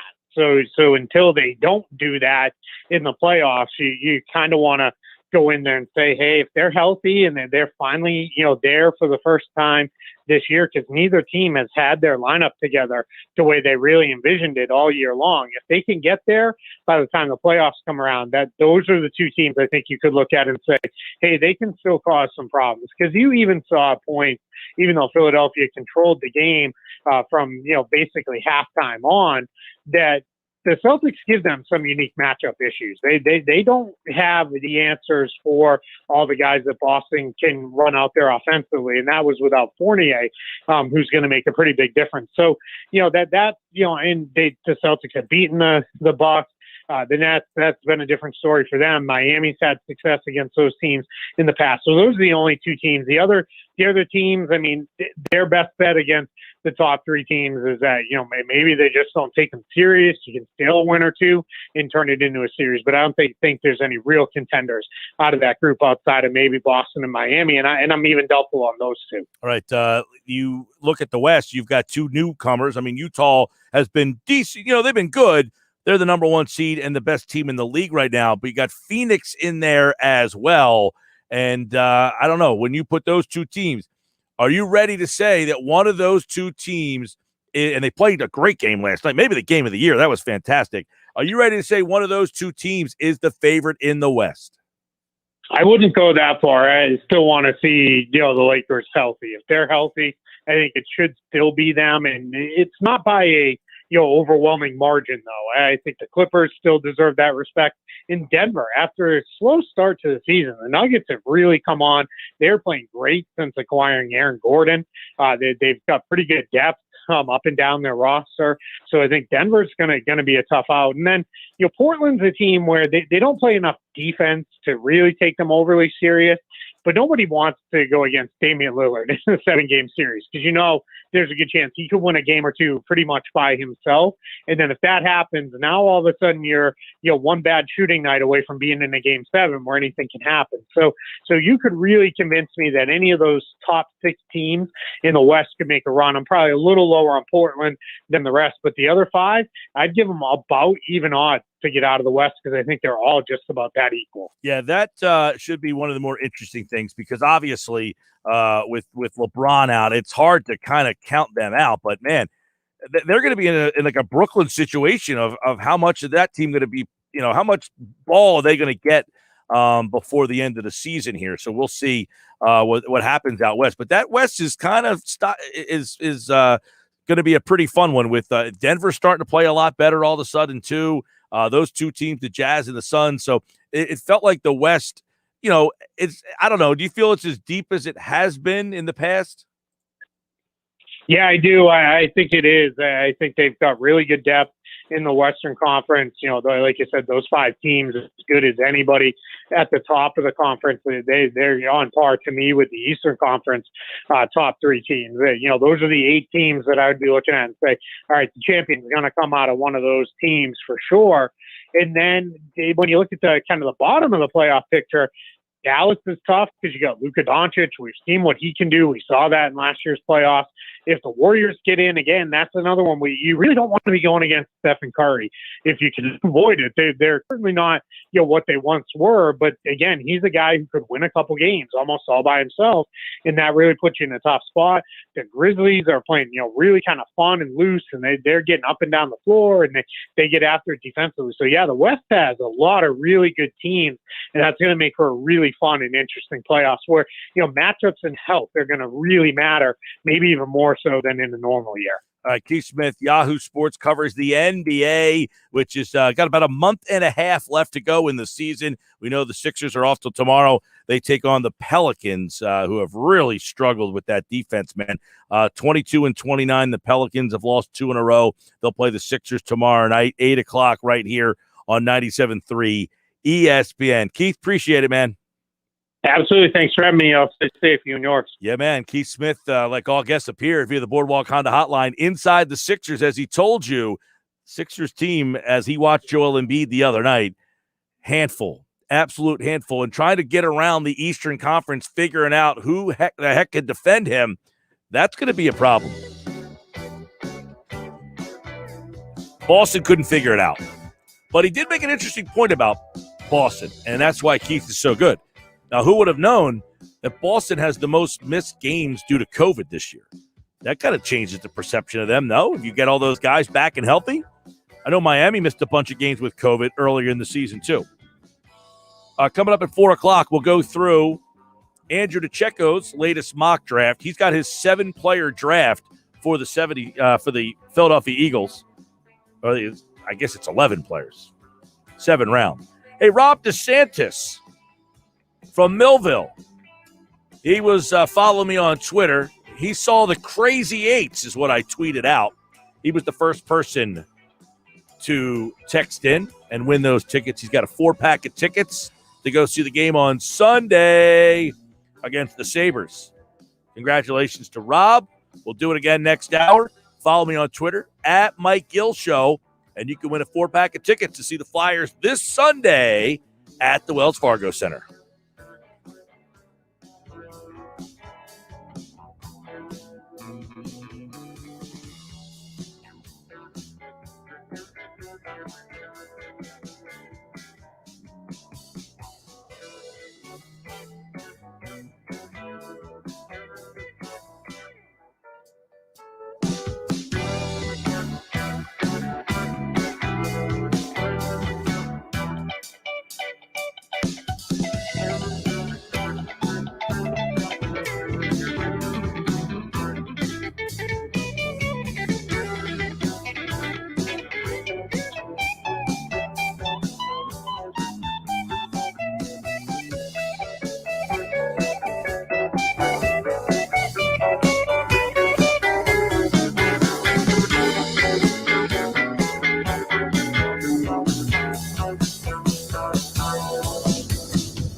right, welcome back. Sports Bash Live, 97.3 ESPN 344. We gave away another pair of Flyers tickets. Congratulations to our latest winner, Rob in Millville.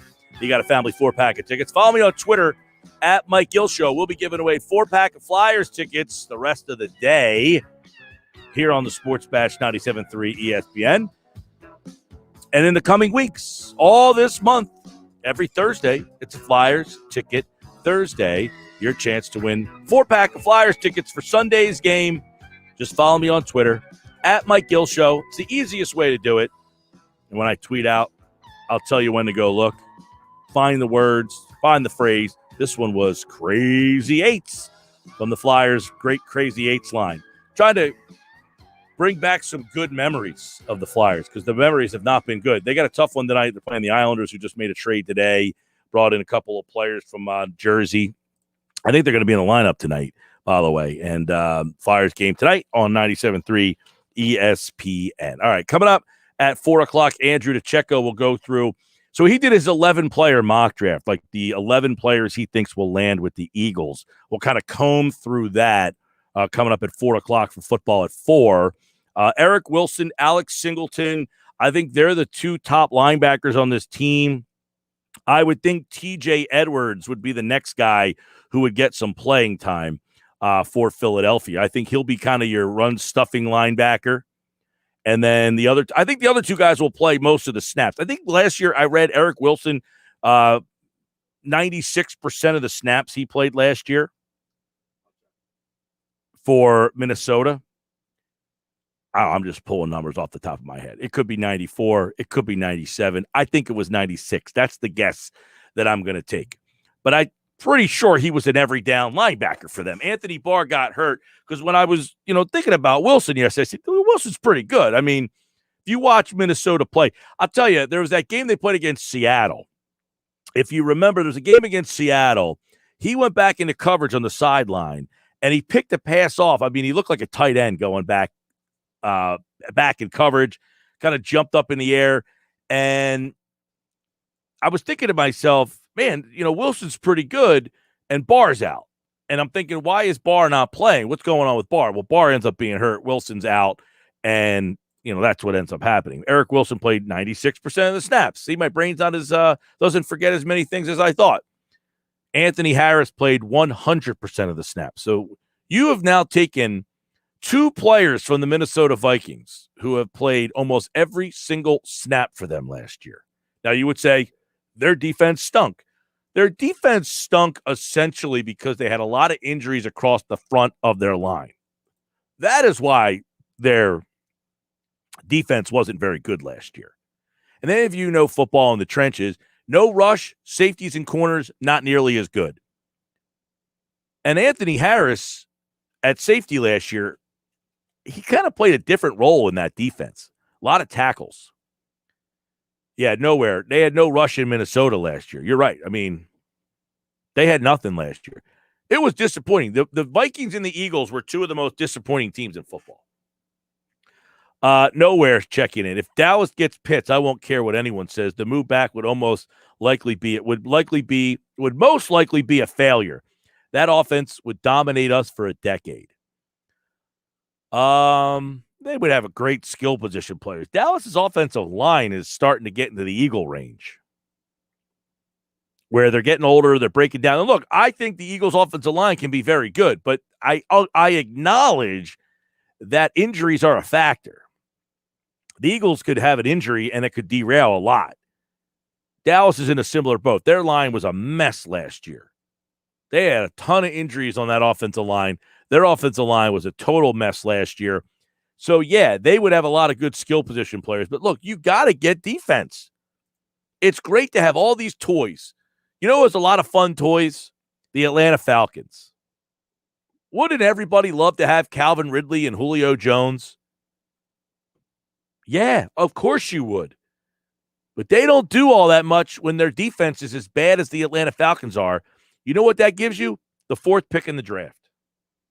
You can have all the toys you want, but if you don't know how to play with them, if they're a little bit past your age bracket, if you're a 4-year-old playing with a 12-year-old's toy, you're probably not going to get a lot of enjoyment out of that thing. And the offensive line for the Dallas Cowboys, look, they're pretty good. Tyron Smith is very good. Connor Williams, Martin was banged up. Collins was banged up. I mean, they got a lot of injuries on that line. They need to get that line back healthy. But, yeah, you can give them all the toys in the world. But if the defense can't hold up their end of the bargain, all right, you got the Atlanta Falcons. I think we can all agree that Atlanta has some really good weapons. Matt Ryan's a good quarterback. Julio Jones is one of the best receivers in football. Calvin Ridley, very good. First-round pick. So they went out and got the toys. And they have not been able to do anything. Why? Their defense is terrible. And their offensive line is an abomination. That's why if you're Atlanta at number 4, you really have to consider taking an offensive lineman. Their line is an embarrassment. And if you're Cincinnati and Atlanta's going to be the dumb team that doesn't take the lineman, you have to take a lineman. You owe it to that kid. Irish checks in. Moving down from 6 to 12 was just, I think he's saying stupid, but I'm not 100% sure, but I'm going to imagine that he did. That's what he's saying. I would disagree with you, as would former NFL GM Mike Tannenbaum, who joined us on Tuesday's show. And I can't imagine anybody that doesn't from the Eagles standpoint. I mean, think about this. Let's put this into context. Last year, Buffalo gave up a first-round pick to Minnesota for arguably one of the best receivers in all of football, and Stephon Diggs. To go back 6 spots, the Eagles got 2 ones. I mean, that's insanely productive for them. So I know Irish is saying moving down to 6 to 12 was not very smart. I would disagree. You added another first-round pick. You might not like the player at 12 as much as 6, but I will stress this again. Justin Jefferson was the 5th wide receiver taken last year. I think all of you like Justin Jefferson better than the other receivers. He wasn't the first receiver taken. He wasn't the second. He was the 5th. So on draft day, the guy that gets taken, you might like more. That doesn't make him better. Keep that in mind. Because T. Higgins, who was taken in the 2nd round, he also was better than the first 4 receivers taken. Brandon Ayuk, who was taken late in the 1st round, he had a better year than the 4 guys taken in front of him. Chase Claypool, who was drafted by Pittsburgh in the 2nd round, he also was better than the first 4 receivers taken. Again, 6 sounds great. The smart play was to move back to 12.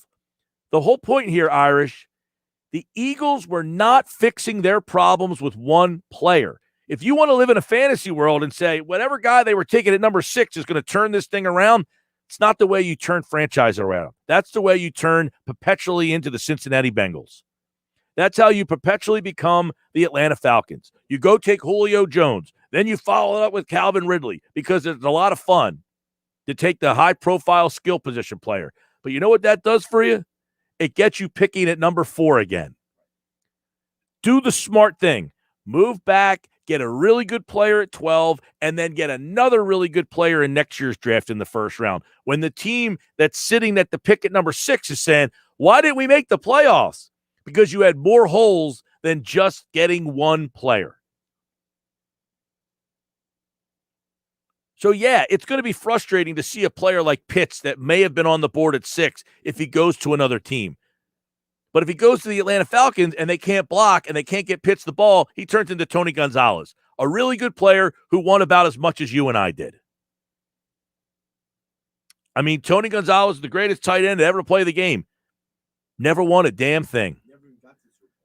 Never appeared in a Super Bowl. And he played for the Kansas City Chiefs and the Atlanta Falcons. So, yeah, and he had Julio Jones. So you can have all these great toys, but the Eagles, come on, Irish, you know this. They're not a player away. They're not the 6th pick in the draft from turning this thing around. It's not stupid to make that trade. If anything, it'd be stupid to not make that trade. If somebody called you, Irish, and said, your team has multiple holes You're going to stay and pick one guy, or are you going to take one guy and I'll give you a first-round pick again next year and you can get another guy? You'd be a jackass to say no to that. If you think drafting Jamar Chase or Kyle Pitts is turning this team from a 4-win team to all of a sudden making the playoffs, you know that's not true. But getting a player at 12 and getting another first-round pick next year and then another first-round pick that you have from the Colts, that's how you do it. That's how you get better. That's a smart move. Sports Bash Live, 97.3 ESPN, the free mobile app. Coming up, it's football at 4. Andrew DiCecco. Now, he studies this draft more than almost anybody that I know. He's really good at it. He has a 7-round mock draft for the Eagles. We're going to comb through it and kind of pick his brain. Why this guy there? Why this guy at that position? That's coming up next. You don't want to miss what he's got to say, because wait till you see who he has the Eagles taken, not only in round 1, but in round 2, and the 2 picks in round 3. Stick around.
Football at 4 is powered by the Inside the Birds podcast and is brought to you by PropSwap, America's sports betting marketplace. Sell your sports bets, take your profit, find out how at PropSwap.com or download the PropSwap app today. I'm Mike Gill. This is the Sports Bash on 97.3 ESPN. Andrew DiCecco is in the house today. Don't forget, Lane Johnson joins me tonight at 5 o'clock. We'll talk to Eagles right tackle Lane Johnson in 1 hour from now, but we are on the NFL draft. I'll actually talk to Lane and ask him, does he think they need help at offensive line, at offensive tackle, if Rashawn Slater's on the board at 12 or Penei Sewell is falling? Should the Eagles move up, or does he think he likes the group that they have? We'll do that with Lane Johnson in an hour. But right now, Andrew DiCecco, Football at 4, right now on the Sports Bash Live on 97.3 ESPN and the free mobile app. And don't forget, if you're watching the show live, you can see the stream at 97.3ESPN.com. Andrew DiCecco, what's up, my man? What's up, Mike? And I have a feeling that when you ask Lane that, he's going to say that the offensive line's good as is. Right, and you don't agree with him. I would tend to say they need to add some help there. I know me and you disagree a little bit on that one. I understand with what you're saying. There's a player that's very good in a play, but I feel like they have so many other holes and they have in-house options that at least I'm intrigued by. Like, I want to see if Jordan Mailata can play that position. By the way, I'll ask Lane Johnson, what about him playing left tackle and playing someone else at right tackle? How about that? Yeah, I think that's going to be a great question. I'm interested to see how he answers that because, I mean, that would solve a lot of issues, at least in the interim, until they have a plan in place to add some young talent there in the coming years. Right. I feel like a lot of people are so down, number one, on Dillard. Like, you bring up Dillard's name, and he might as well have like a third leg. You know what I mean? Like, he's just off the radar. This is a guy they traded up to get in the draft not 5 years ago, 2 years ago. I mean, and now he's just basically, like a leper all of a sudden. Nobody wants anything to do with him, but I don't know. What about you? I thought Mailata played pretty well there last year. I'd like to see the kid get a shot to take that job. Yeah, I agree with you, and I think he's going to have every opportunity to do so. When you look at what he did in his 10-game sample size as a starter, was more remarkable than anything we've seen out of Andre Dillard. And Andre Dillard's been playing that position a heck of a lot longer than Jordan Mailata. But there's room for encouragement when you saw what Jordan Mailata was able to do on the field. And I think that for the team to hand the reins over to Andre Dillard, that's not going to happen. They're going to have a little bit of a battle there in training camp. And I ultimately think that it's going to be Jordan Mailata that wins that. Yeah, I kind of agree. I mean, but are you at least intrigued by Dillard? I mean, to see like, hey, this guy was a first-round pick. He was playing left tackle where he wanted to play, not the right side. They traded up to get him. Maybe who knows? Maybe he's actually pretty good. I mean, I was a lot higher on him going into the draft. I must say I had him rated pretty high, but I have to say from what we've seen from him, I'm not very intrigued with him at all as a pro prospect. I mean, to me, he looks more like a top reserve type of lineman, like a Halapulu Vati Vaitai type player, like he was with the Eagles. But I haven't really seen enough from Andre Dillard that really stood out as far as saying, hey, you know what? He took his lumps, but there's something there. You know what I mean? Like, I think that he has a lot to prove. That's for sure. Well, there was a lot of people that were questioning his toughness. I mean, in his rookie season, and then he didn't play very well that night in the game when he had to play right tackle, and he kind of complained about it. He was, I'm not really a right tackle. So that kind of rubbed people the wrong way. But for me, at 12, now if Penei Sewell falls to 12, maybe I feel a little different. I certainly wasn't all that interested at 6, maybe at 12, depending on who else is there. But you, in your latest mock draft over at InsideTheBirds.com, you have pick 12, J.C. Horn, the son of Joe Horn, cornerback out of South Carolina. And for those of you who haven't really watched this guy, big, physical corner, 6'1", 205. He's got good length, toughness. This guy would be a really good fit across from Darius Slay. Oh, yeah. I mean, the Eagles really need help at corner, and they can't afford – when you have needs everywhere, you have to at least start to add some building blocks to defense, which they really don't have. And when you look at their struggles at corner, let's get it. They need to just get it right this time. And don't overthink the pick. You're going to likely have your pick between Pat Surtain and you're going to have J.C. Horn there. And when you look at what he is, he's 6'1", 205. There's length, there's toughness that you're going to finally bring to the perimeter. He has that NFL bloodline. His father, of course, was Joe Horn. He's going to have the versatility, and he has the excellent change of direction, and he can handle receivers of all shapes and sizes. He brings that alpha mentality, and he's even a little bit too physical at times, which I think that with proper coaching, that can be they're going to have to rein that in because that's going to lead to a lot of penalties at the next level. But he is of that Jalen Ramsey type of mold as far as a physical player that you can put out there, and he's going to be able to handle any team's top receiver. I want to get your opinion before we go on to the rest of your mock draft here. Yesterday, they signed Eric Wilson, the linebacker. They brought back Jordan Howard. They have Anthony Harris. So you've added Harris. You've got Eric Wilson. What did you think of Wilson and how he'll fit in on this defense? Well, there's obviously the familiarity there. And like we've talked about, I believe we had a really good conversation last week about the hybrid type of linebackers, coverage guys. And that's really what he's going to bring to the defense. He's still needs a little bit of work as a physical run stopper, but that can you can find ways to sort of mask those deficiencies now in today's game. But I think that when you look at what he brings from an athletic standpoint, the sideline to sideline speed, the coverage acumen, I mean, that's really what you're looking for at a second level linebacker. So I think that he can be a stopgap type of player while you grab a younger linebacker that you look to develop. So I think he can step in and make a contribution right away while you have some young talent like the Davion Taylor and whoever they may look to draft in this draft. You'll have them in the back learning from him. Yeah, I bring that up because I realize your second pick, number 37, is Baron Browning, a linebacker. Now, did the signing yesterday, will that make you change your opinion on that pick in the second round at linebacker? No, I think they really need to start to add some youth to that, some impactful youth to the linebacker position. And you look at his skill set and his size and his athleticism and what he can bring to the second level. You're talking there, and he was by far the best defensive player in that range that the Eagles, he's a plug and play guy. And you look at what Jonathan Gannon had when he was the Colts defensive backs coach. He saw the impact that Darius Leonard and Bobby Okereke had on their defense. So, it may not have been a priority with the old regime, but this one can hold the linebacker position in a higher regard.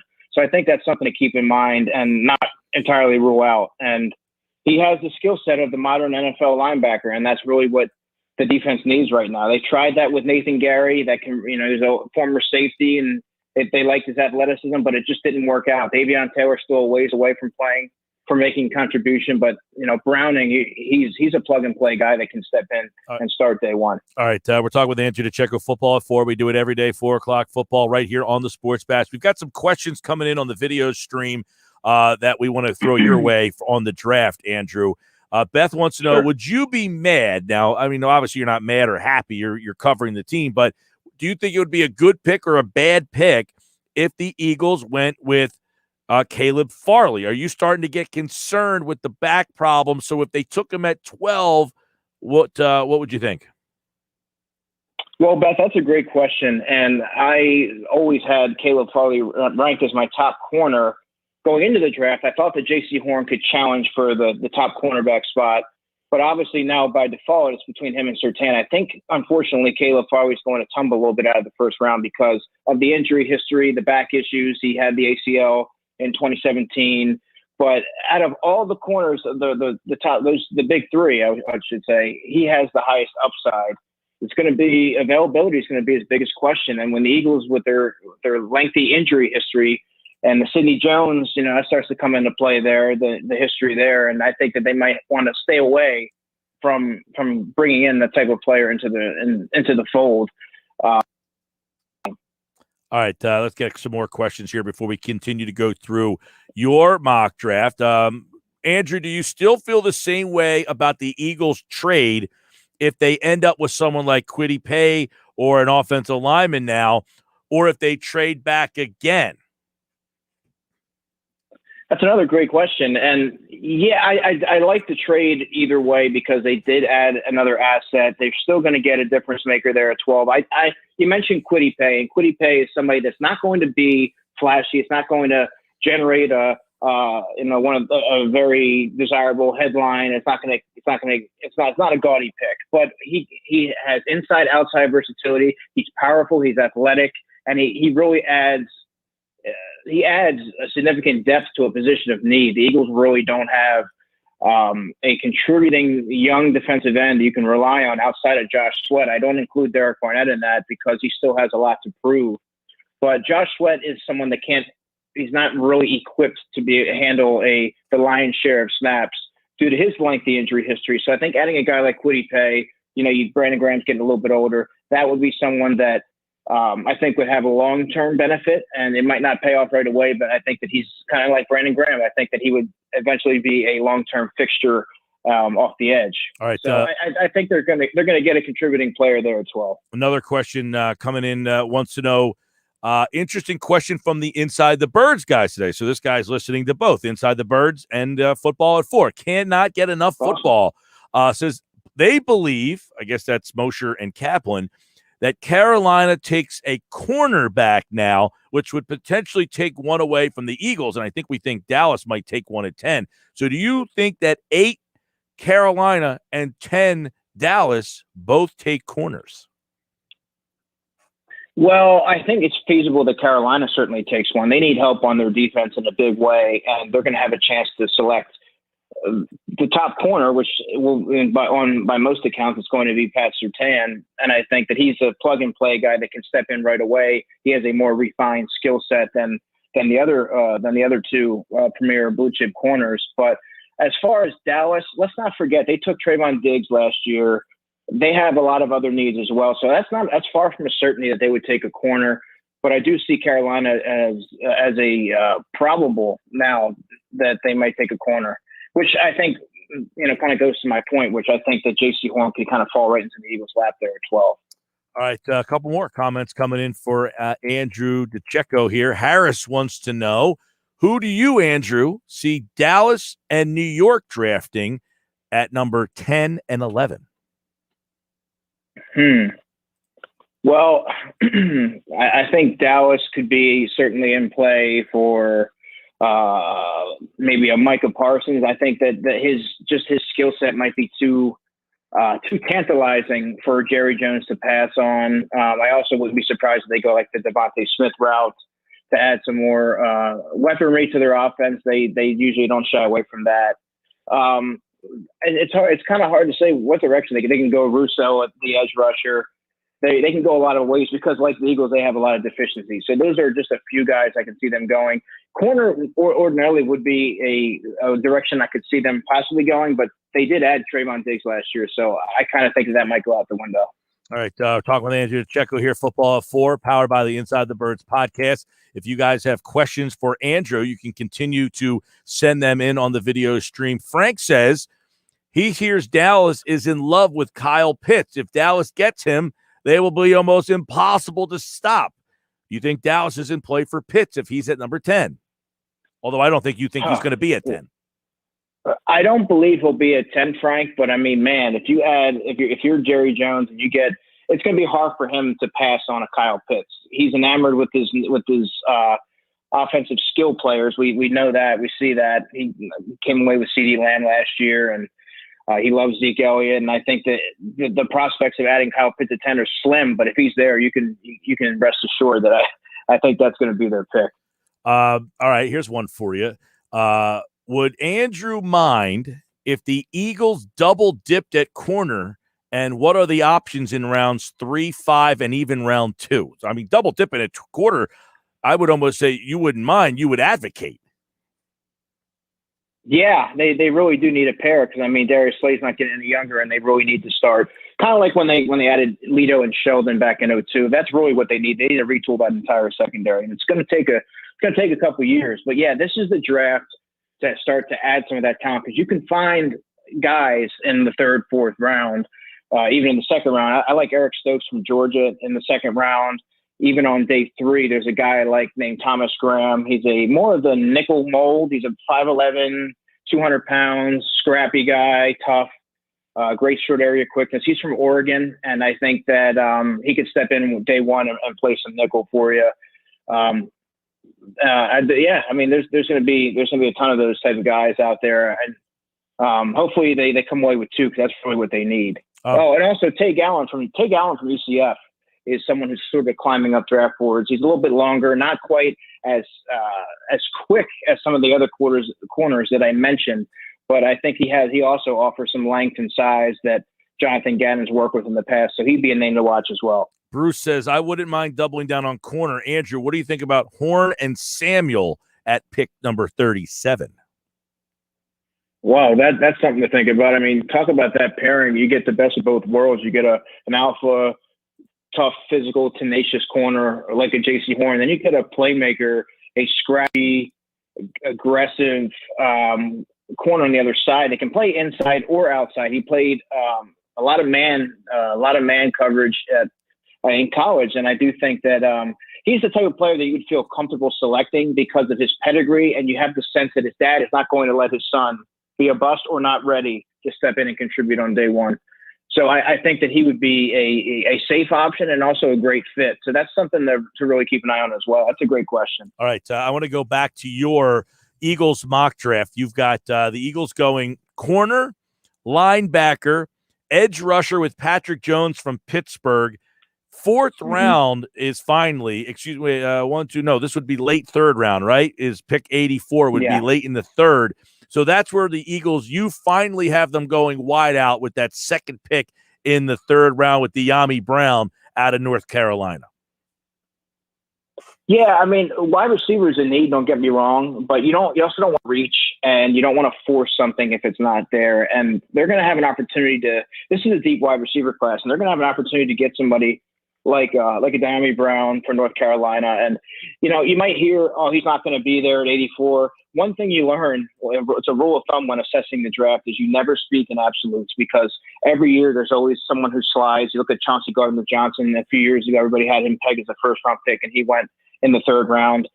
These things happen all the time. But anyway, the skill set that he brings some size. He brings a lot of speed, a vertical element there. Tracks the ball very well. I think he would complement the young receivers that they already have in the Jalen Reagors, the Hightowers, the Quez Watkins, and give a young stable of receivers for Jalen Hurts to grow with. And, that would be some sort of a track team at receiver if you're able to kind of reel him in at 84. All right, let's get another question from a listener. John D. wants to know, Andrew, if both Parsons and Horn are on the board at 12, who would you draft? Well, I would take Horn, because I am, to kind of put it in these terms, I'm higher on Horn than I am Michael Parsons, and I like both of them a lot. I mean, those who follow my covers know how much I like both of those players, but I also think that at 37, you're going to have a chance to get a guy like a Baron Browning, who also, he's no slouch, and his skill set is very comparable to Michael Parsons. Might not have the big play potential, and the flashiness and the overall athleticism that Micah has, but I mean, he's going to be a day 1 starter and an early contributor. So I think if you get a top corner, who I actually have J.C. Horn.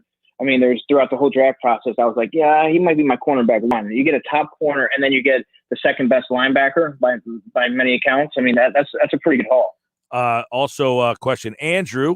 Who is your closest NFL comparison for J.C. Horn? And by the way, if you're watching the video, you see Andrew's mock draft is up on the screen, so you can check out the players that we haven't quite hit on yet over at InsideTheBirds.com. But question wants to know, who's your comparison for Horn? When I see J.C. Horn play, the first person that comes to mind is Jalen Ramsey. And just from a size, physicality perspective, when he's on the field, he wants the top guy. He's not afraid to make a tackle. They're scrappy. They're going to get after it, and they're not afraid to push their boundaries, so to speak, as far as officiating goes. So that's the most obvious comparison in my opinion. Well, if you end up getting a player of that magnitude at number 12, that trade's a home run. Well, he's not necessarily going to be he's not like he needs some overall polish to his game. He's not a Pat Surtain where he's going to step in there right away and not need a whole lot of refinement. I mean, there's certain areas of his game that he's been able to get by with overall athleticism. But I think you get him into an NFL building, his upside is tremendous, and I think his upside is greater than Patrick Surtain. So I think that in time he's going to be that dominant All-Pro corner that he's going to be drafted to be. All right, there we go. A lot of questions for Andrew today on the draft. Great questions. Yeah, good questions. As we get closer to this draft, we will continue to take your questions live for Andrew and the guys for Football at 4. Check out his mock draft over at InsideTheBirds.com. And, of course, he, like all guests, appeared via the Boardwalk Honda hotline. And Andrew will be back on Tuesday. More draft questions as we'll be 1 week closer. More draft conversation here on Football at 4. All right, Andrew, good stuff, man. Yeah, Mike, take care. Have a great weekend. You do the same. And he, like all guests, appeared via the Boardwalk Honda hotline. Andrew DiCecco, Football at 4, powered by the Inside the Birds podcast. And, of course, tomorrow, Jeff Mosher's here. Adam Kaplan is back on Friday next week. Adam was on Monday's show, and Jeff will be on tomorrow's show. So Jeff pinch hitting for Adam. Adam pinch hit for him on Monday. So the Inside the Birds guys, of course, bringing you Football at 4. This hour brought to you by PropSwap, America's sports betting marketplace. Sell your sports bets and take your profit. Find out how at PropSwap.com or download the PropSwap app today. If you have a question you want to get involved with on the stream, you can do that now, and we will get into that coming up on the other side. Next hour, 5 o'clock, Eagles right tackle Lane Johnson joins me right here on the Sports Bash 97.3 ESPN, the free mobile app.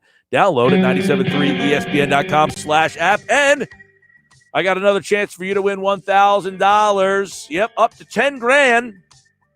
Here's the way it works. One winner wins $1,000. And everybody who enters the Sports Bash Cash code word at 455 is in play for $10,000. The Masters tournament is underway. We'll have the updates for that coming up. How about that? How about a comparison for J.C. Horn?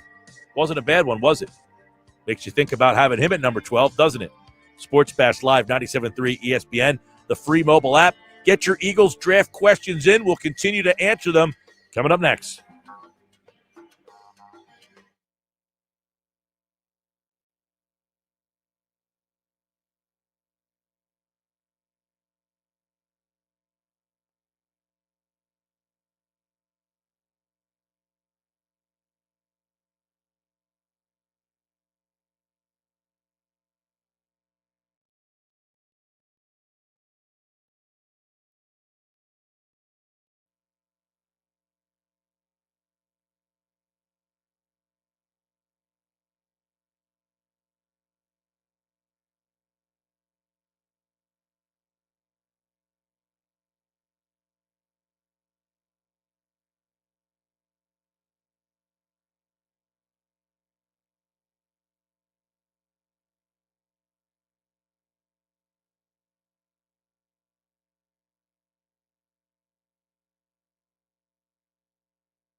YouTube, and Twitter. Search 97.3 ESPN or visit our website, 973ESPN.com. Hey, don't forget, I got another 4-pack of Flyers tickets to give away by the end of the hour. Follow me on Twitter at Mike Gill Show, and we'll be hooking you up with another 4-pack of Flyers tickets right here on the Sports Bash Live on 97.3 ESPN. Coming up at 5 o'clock, Eagles right tackle Lane Johnson joins me here on the Sports Bash, so set your alarm for that. We'll get into a good conversation with Lane Johnson today at 5 right here on 97.3 ESPN. I'm Mike Gill. At Mike Gill Show is where you can find me. Follow me on Twitter and, of course, get in on the NFL draft conversation. Your draft questions, answering your draft questions. A lot of draft stuff coming in as, of course, we are getting closer and closer and closer to the draft. Send me your draft questions at 609-403-0973 on the text board, 609-403-0973. And we will get into some more draft stuff. I love the draft. I love the draft. I really get into it. It's something that, especially when you're drafting, like the Eagles were at 6, now they're at 12. I don't think being at 12 makes me feel any different about this. I think they can get a tremendous player. And I think ultimately, we had the guy who, said, oh, the trade was stupid. And I don't agree with that at all. I don't agree with that at all. And I know. We all know this. All of us out there. That the Eagles are not one player away. The player that they get at number 6, we're going to get at number 6, was not changing this team. Yeah, it might be fun to have Kyle Pitts. I liked Kyle Pitts. I would like Kyle Pitts on this team. But getting Tony Gonzalez isn't fixing this team. And Kyle Pitts might be Tony Gonzalez. He might be better. But Tony Gonzalez, he didn't win anything by himself. They're not ready to just say, hey, this isn't like a microwave. You put a team in the microwave and just one player pops out this great franchise all of a sudden. They need a lot of help, man. Frank's watching on YouTube. Says, can you imagine if you get Horn in the first and go Farley in the second if he falls to 37? I talked about that scenario earlier. Farley with the back problems, and Andrew just said it, he could fall to 37. Do you think the Eagles, what pick did they take Sidney Jones with? For some weird reason, I almost feel like it was 37, but I could be wrong. But 43. So it was right around there. Do you think they'll go and get burned by a corner that falls in the draft due to injury for a second time? I don't know, man. That Farley, the back, second procedure, didn't play last year. Holy mackerel. Nowhere's watching, says, that's my absolute dream scenario. Takes the pressure off Farley with the injury history, and if he does come back the same, we can compete with any wide receiver group in the division. Yeah, Farley, if he can play at a high level, he might be the best of the 3. He's got 2 back procedures. If he falls to the second round, hey, look, DK Metcalf fell to the second round. He had medical red flags, and everybody passed on him. It wasn't just Howie Roseman that passed on DK Metcalf. I hate to break it to everybody. But he got passed on by every team twice. Bruce is checking in. Bruce says, I think Horn and Samuel would be a great combination. I think doubling down is a great idea, especially since our division rivals are losing up on receivers. Loading up, I think he means. I agree with the notion of doubling up on the corner. There was a draft a couple of years ago, and I remember saying corner, corner, corner. You had like 3 picks, bang, bang, bang, saying you got to go corner, corner, corner. This team has been so deficient in corner. Even the year they won the Super Bowl, it was Jalen Mills and Ronald Darby. Where did Darby just sign, I saw today? Well, it wasn't today, but I mean somewhere this offseason. I think he signed, I think he left Washington. Where did I see Darby just went? But I have no problem. Andrew brought it up. Denver. I knew I saw him go somewhere. So now Darby's been in Buffalo, Philadelphia, Washington, and now in Denver. But I have no problem going corner, corner, corner. taking 3. You have 3 third-round picks. If you took one in the second, third, and third again, I got no problem with that. If J.C. Horn's on the board at 12, and if Horn is on the board at 12, the only players I'd probably take above him at this point is if Kyle Pitts falls or Jamar Chase falls, and I don't see either one of those things happening. Unless Dallas takes Horn and you get Patrick Surtain, I don't have a problem with that. But if Horn's on the board, he's probably got to be the pick. Agree? Disagree? I mean, give me another player at 12 other than one of the guys like Pitts or Chase falling that you would go with in that scenario. I can't really think of one. 609-403-0973 on the text board. 609-403-0973. If it's your pick and each position has the same quality player available, what position should the Eagles take first? Well, that's not even a question, Nick. That is corner. They're the worst at corner, right? Their corner situation has got to be the worst in football. I take that back. Slay is good. He didn't have a great year last year, but he's still a solid. Teams would kill to have Darius Slay play corner for them. Their problem is the second guy's terrible. They don't even have a second guy. I can't even give you a name. I'm not even going to give you Craig James or, one of those guys. Houston. Those guys are slots. I mean, they're not playing outside. They got to get another guy out there. And you can't take that guy in the third, fourth round and say, hey, go start. We've seen that road before. Rasul Douglas was drafted in the third round. Hey, go out there and play. Couldn't do it. You got to get a guy. And it's got to be, going by that scenario, you almost have to take that guy at 12. Right? I like this one from Maka, watching on YouTube. Says, I just watched the highlights for Horn. I see why you guys are so excited. He's a playmaker, disruptive force. I still take Parsons first.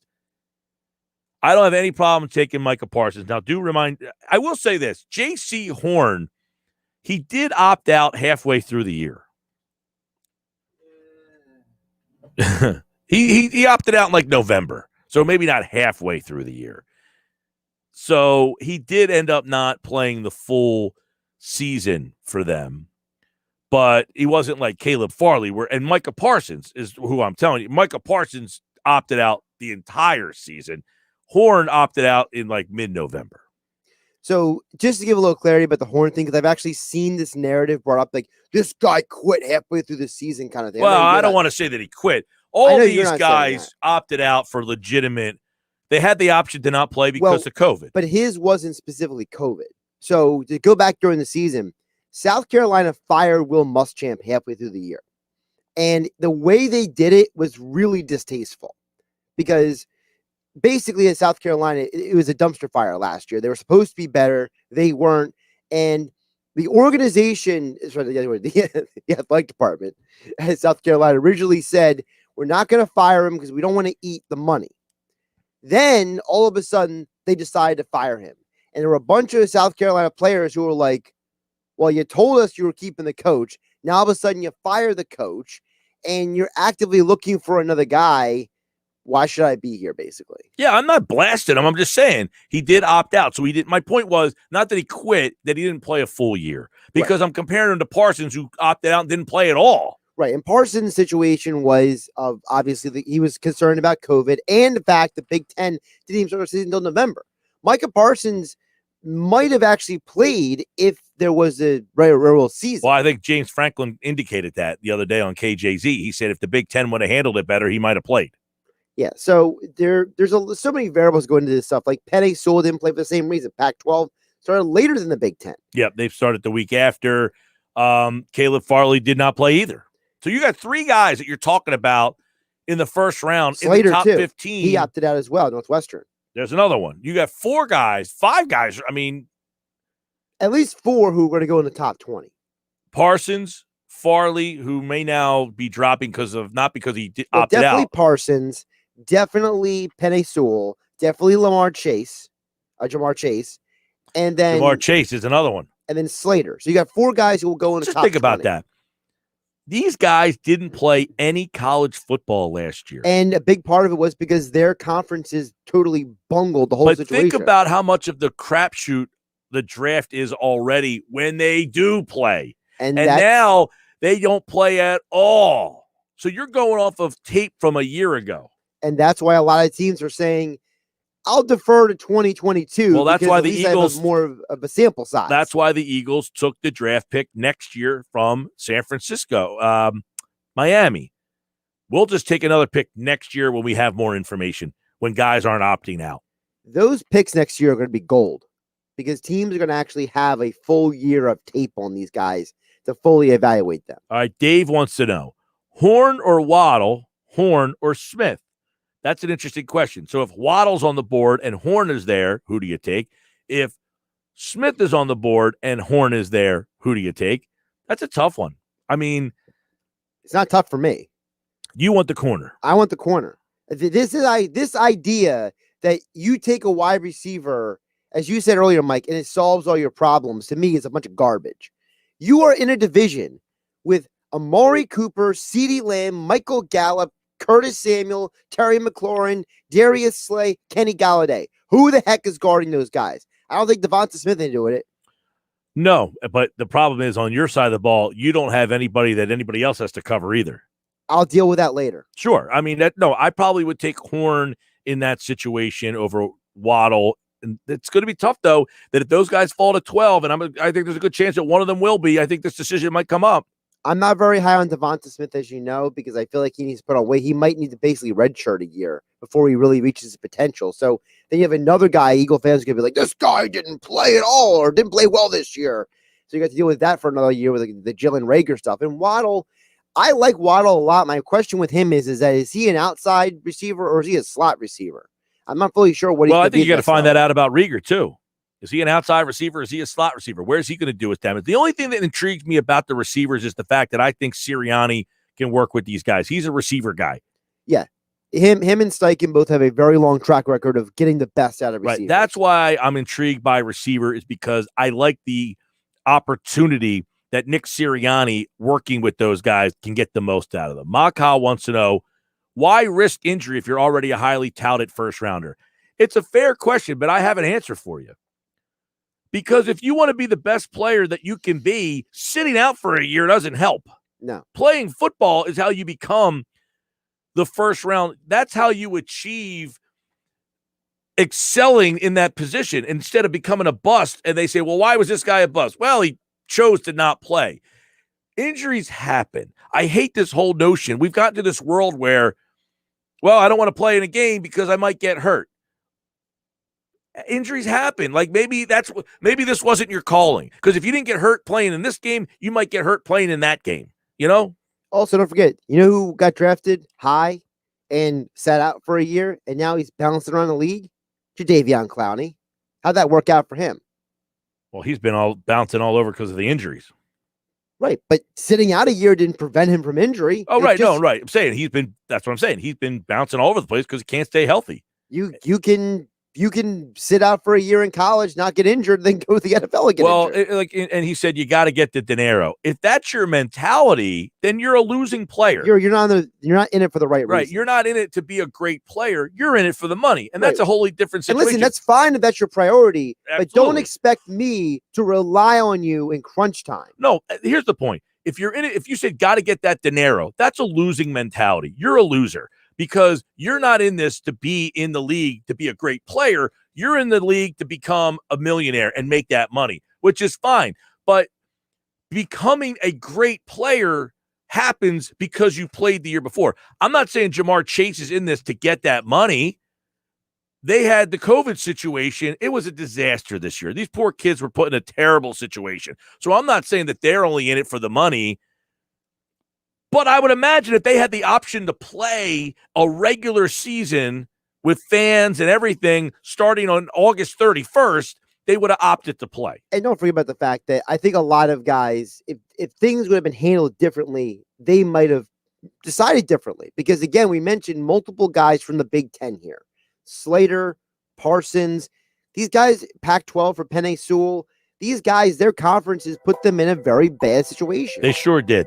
And I don't envy these kids, but that mentality of you got to get that dinero, that's a losing mentality. You know who got a lot of dinero? Sam Jamar Bradford. Russell. Mine was better. Bradford actually wanted to play. He just kept getting hurt. Remember when Russell wanted the dinero and didn't. He would have opted out if he had the option to. Remember what Andrew Brandt said? Sam Bradford. He's the Hall of Famer of the game, the business of sports. Business of sports. Sports Bash 97.3 ESPN. This hour brought to you by PropSwap, America's sports betting marketplace. Sell your sports bet, take your profit. Find out how at PropSwap.com. Download the PropSwap app today. I'm Mike Gill. This is the Sports Bash on 97.3 ESPN, the free mobile app. And don't forget, you can watch the show live at 97.3ESPN.com.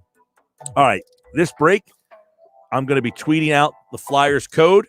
Follow me on Twitter, at Mike Gill Show. At Mike Gill Show on Twitter. Mike, thanks for calling me a loser. I am in Europe, far from home. Now I feel like I'm at home. Love that. I wasn't saying specifically you're a loser. I'm saying that's a loser mentality. But Maka, I appreciate it. Thanks for watching in Europe. Where in Europe are you? All right, I'm going to tweet at Mike Gill Show.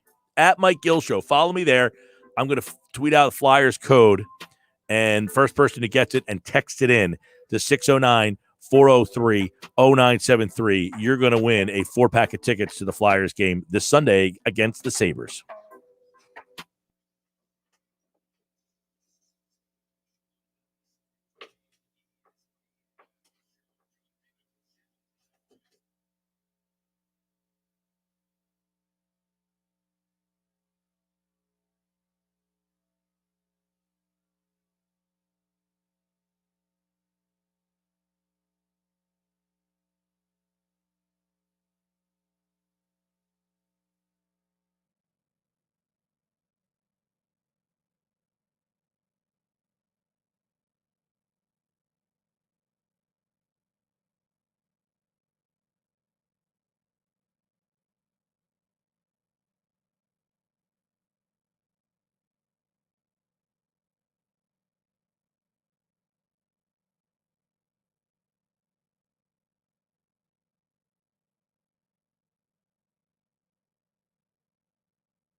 Order! Continue, Ms. Garner. With the Capital One Venture Card, you earn unlimited double miles on every purchase every day. Objection! My credit card doesn't earn double miles on every purchase. I object to your objection. With the Capital One Venture Card, you earn unlimited double miles on every purchase. Order! Please read Counselor's last statement.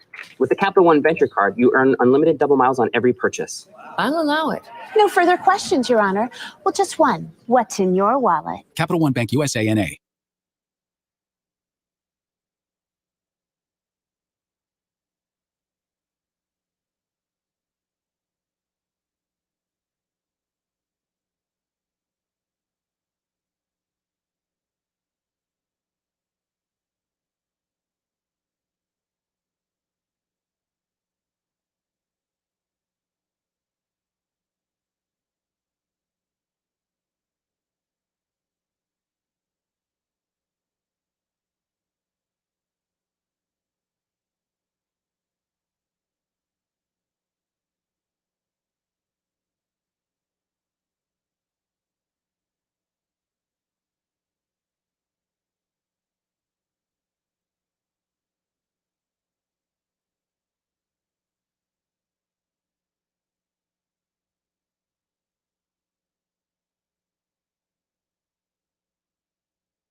Cleanliness and safety are essential to the success of any business. That's why Cintas has introduced our Total Clean program, A one-of-a-kind service that includes scheduled deliveries of essential cleaning supplies, hygienically cleaned uniforms, and on-site sanitizer and disinfectant services to help eliminate germs. Learn what the Cintas Total Clean program can do for you. Oh, I'm ready! Visit Cintas.com and get ready for the workday.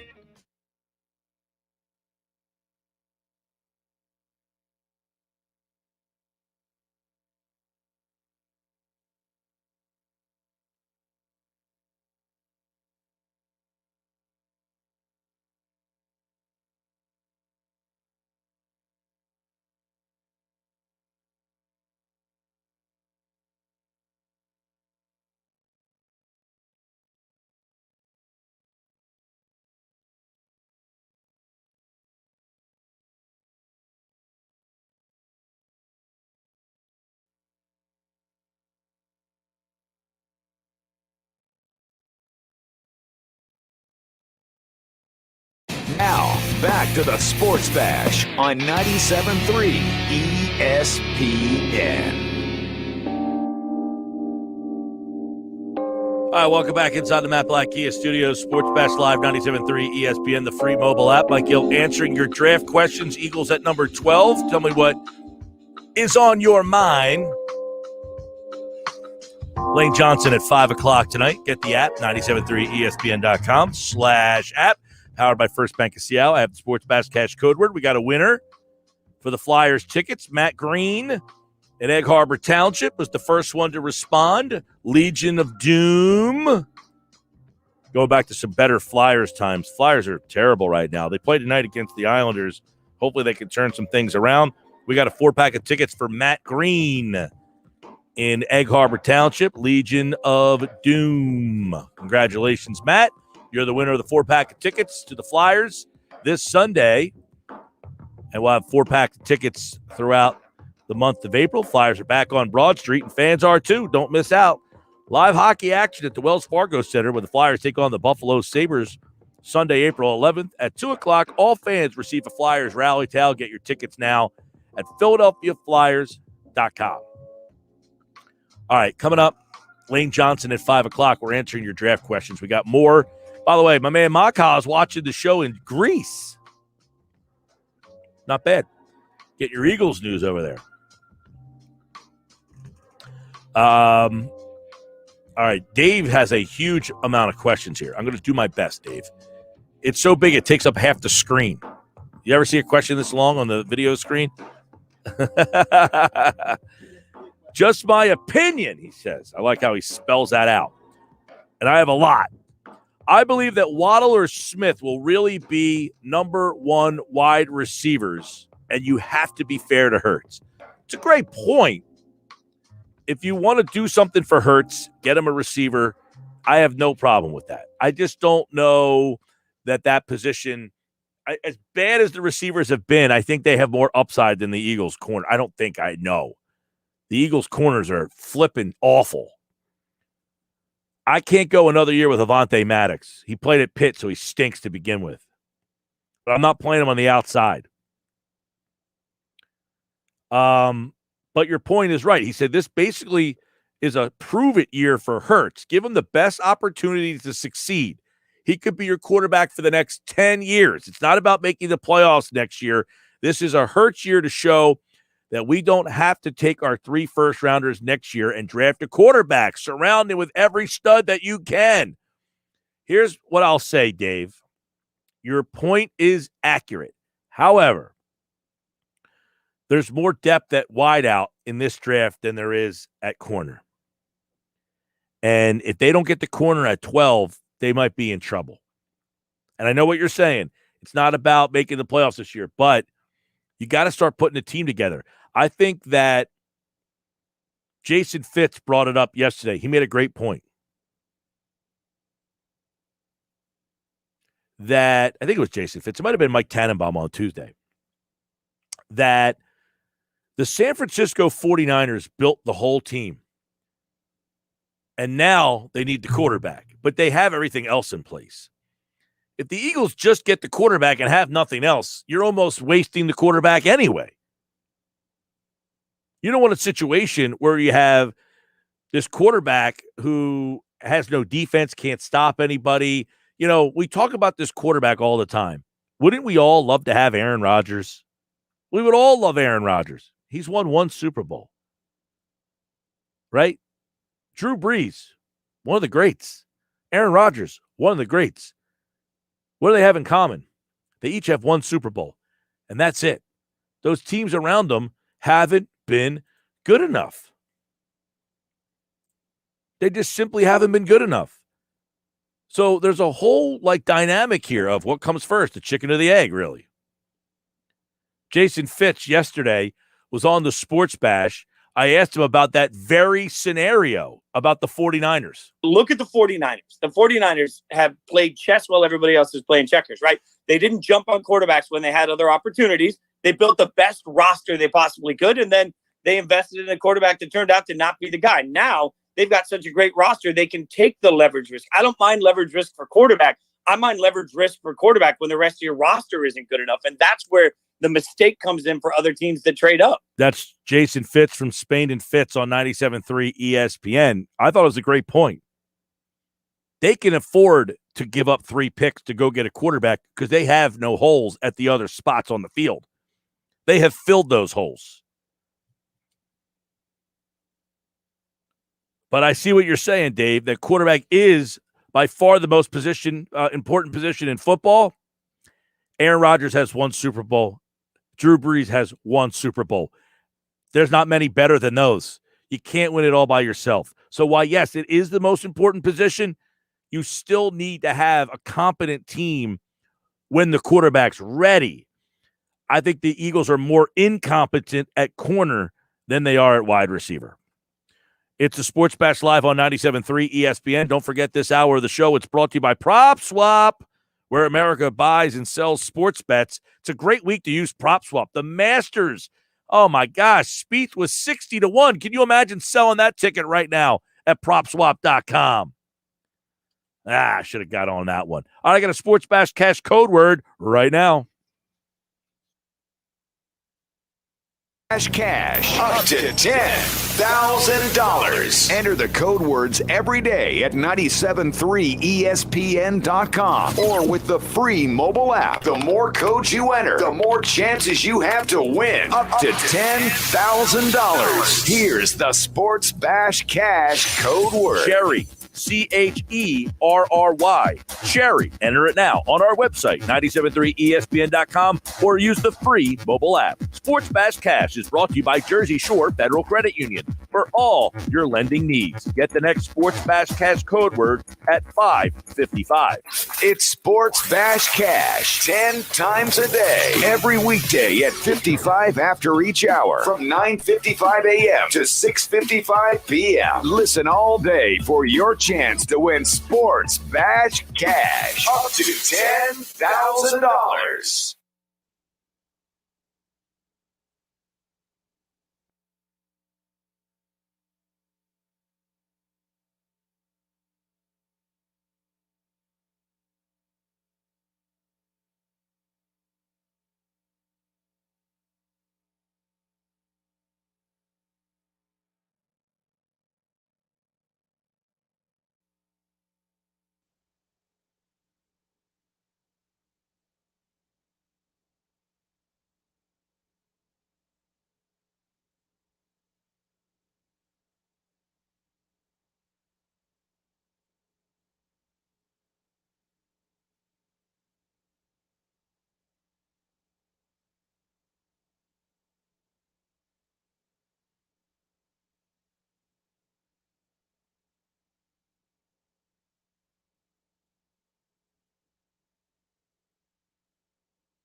South Jersey's home of the Sports Bash with Mike Gill. Oh, I like that. Yeah, me too. WENJ HD Millville, Atlantic City. A Town Square media station serving all of South Jersey. This is 97.3 ESPN.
like we'll be good. But obviously, last season isn't a representation of what the Eagles are about or what we want to be. So we have a new coach, Coach Sirianni. I know we're all excited. to get started here April 19th and really get ready to get this train rolling. Yeah, you mentioned last year not indicative. You had a ton of injuries, but what surprised you the most about a 4-win season? I'm sure you didn't go in. Nobody thought that was a 4-win team. I mean, everybody felt that this was a team that could compete. What surprised you the most about when you look back and say, how the heck did we win 4 games? Really, I mean, just with how we started the season, we didn't start very well. And then within the first 4 games, I felt like we set the tone for ourselves. We weren't being smart with the football, being careless with the football, not executing the way we wanted to on offense, and really, not being a shadow of what we were. So when that happens in this league, you know how it is. There's a lot of interchangeable parts, people coming and going. So I feel like, we're in the best possible position now to win. We have Jalen coming in. Hopefully we can get a fully, functional offseason and try to learn the playbook before we hit training camp. So that's the goal. But like I said, everybody's excited and ready to get started. All right, Lane Johnson's with us representing Microband 24. The Eagles, of course, coming off the season, they picked 12. Now, I know that you are probably not going to give me a name or an answer, but I will ask you this. At number 12, do you feel that there's an offensive lineman there that's a necessity, or is the group you currently have good enough to win with, and that offensive line isn't needed at that pick? I don't know. You can, I guess we'll find out. But I feel like, there's always constant competition. If they draft a guy, when I came in, Jason Peters was just coming off an Achilles surgery. He's turning 31. The ship had kind of sailed on him, so to speak. And they say, he's here with us 8-9 years later. So, history repeats itself. But whoever we pick, man, I just want a baller. That's all I care about. Right. Somebody who's going to ball with us. Well, it's like you have yourself, Brandon coming back from that injury. Man, he looks like he's in tremendous shape, by the way. Jason's back. Isaac played very well last year with all the problems. That left tackle should be a very interesting battle. It feels like that line would almost be one of the better lines in football if you guys can stay together. Yeah, on paper, it's looking good. I think Malata had a great year last year who just kept progressing, and Dillard was progressing too before the injury. So that'll be an interesting battle to watch. But on paper, it's looking good. Yeah. We can stay healthy. I feel like we'll be dangerous. You ever have any desire at all to play left tackle? I mean, you were a left tackle. They played you at right because you had Peters. You ever at all say, you know what, I'd really miss it? Or are you, in your mind, a right tackle at this point? No, I feel like if I would have played left tackle, I feel like I probably would have maybe had a better career. I feel like you get more respect at left tackle. That's why you have guys like Orlando Brown moving to left tackle because they want more respect. It's like the right side, they get disrespected. But in hindsight, looking back, it was weird getting adjusted to the right tackle position like my first year. But after that, I just slowly started getting better and really don't have a desire to do it. But I have in the past had to move over there and play a few times. So just whatever happens, happens. Nick Sirianni, what's your first impression? Have you got a chance to meet him in person, or is everything Zoom related? What's your first impressions of him? First impression, I like him, like his energy. It was really just a 5-minute quick conversation before he had to go into meetings, kind of where he's living, where am I living. Super Bowl champion with the Eagles, Lane Johnson, 3-time Pro Bowler, is here representing Microband 24. Give us something about Jalen Hurts that impressed you. I don't know that you got a chance to play in an actual game with him, but what impresses you about Hurts? I like how he carries himself. He carries himself like a veteran. He doesn't say a whole lot, but I was impressed with how he handled his situation in college from Alabama to Norman to OU. I feel like guys maybe wouldn't have handled it as well as he did. We just kept, through that adversity, just kept battling, and I think that speaks volumes. And then, a 4 or 5 game stretch, you can take, the good from a bad, whatever. But I know he's ready for a full season. But a guy who's a confident leader and who is infectious with that as far as his teammates are concerned. You used to play quarterback. What was like the transition from I'm no longer a quarterback? Like, did you make that decision, or someone like Lane? No, it's not happening anymore. What happened? I was playing DN, and Martin Mangino, who used to coach at Kansas, was there in the spring, ran with Stoops. they moved Jamal Brown a few years back from D tackle to offensive tackle. He went first round, and then happened to me before my junior year. I moved to right tackle and then played left my senior year. So, yeah, man, I never thought I'd be playing tackle in the NFL. I've always been a skilled position player, but I feel like that background has helped me, with some of the more athletic guys out there on the edge. Does it bother you at all? And I try to I fight this all the time with the callers and the listeners. Like, wow, these guys are old. I said, they're 30. Like, come on, man. Like, people are acting like, I feel like you've got 5, 6, 7 years left to play at a high, like a good level at that side. You and Brandon, people are like almost writing you off because of the injuries. Yeah. That's normal when you hit 30. Your back's against the wall. But I look at guys like Whitworth, who's 39, about to be 40. You look at JP, who's about to be 39 or 40. Jackie Slater, Bruce Matthews played 20-plus years in the league, played till he was 40. So, I think it all goes down to what you do on the field. So I'm confident when I'm healthy that I could be among the best or try to be the best. So, yeah, so that's my point of view. But really, hey, man, it's a prove it every year mentality. So that's where I'm at.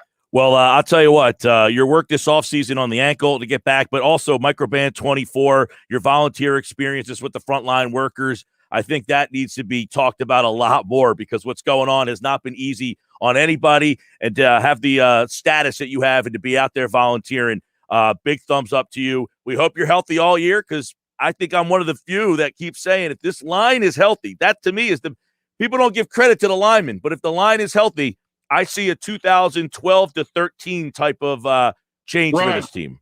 Yeah, I do too, man. We're hoping for the best, man. We're training. We're getting ready for OTAs, and shout out to Microband 24 and to all the workers that are making everything possible. Lane, we appreciate your time, man. Hope you have a healthy season and keep doing what you're doing. We appreciate you, man. Thank you. Lane Johnson, everybody, here on the Sports Bash Live on 97.3 ESPN. We appreciate him and Microband 24 for being a part of today's show. We got plenty more to come. Coming up in just a little bit, we got the 5 sounds of the day. You might hear some of those sounds from one Lane Johnson. Stick around. This is the Sports Bash Live on 97.3 ESPN and the free mobile app.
All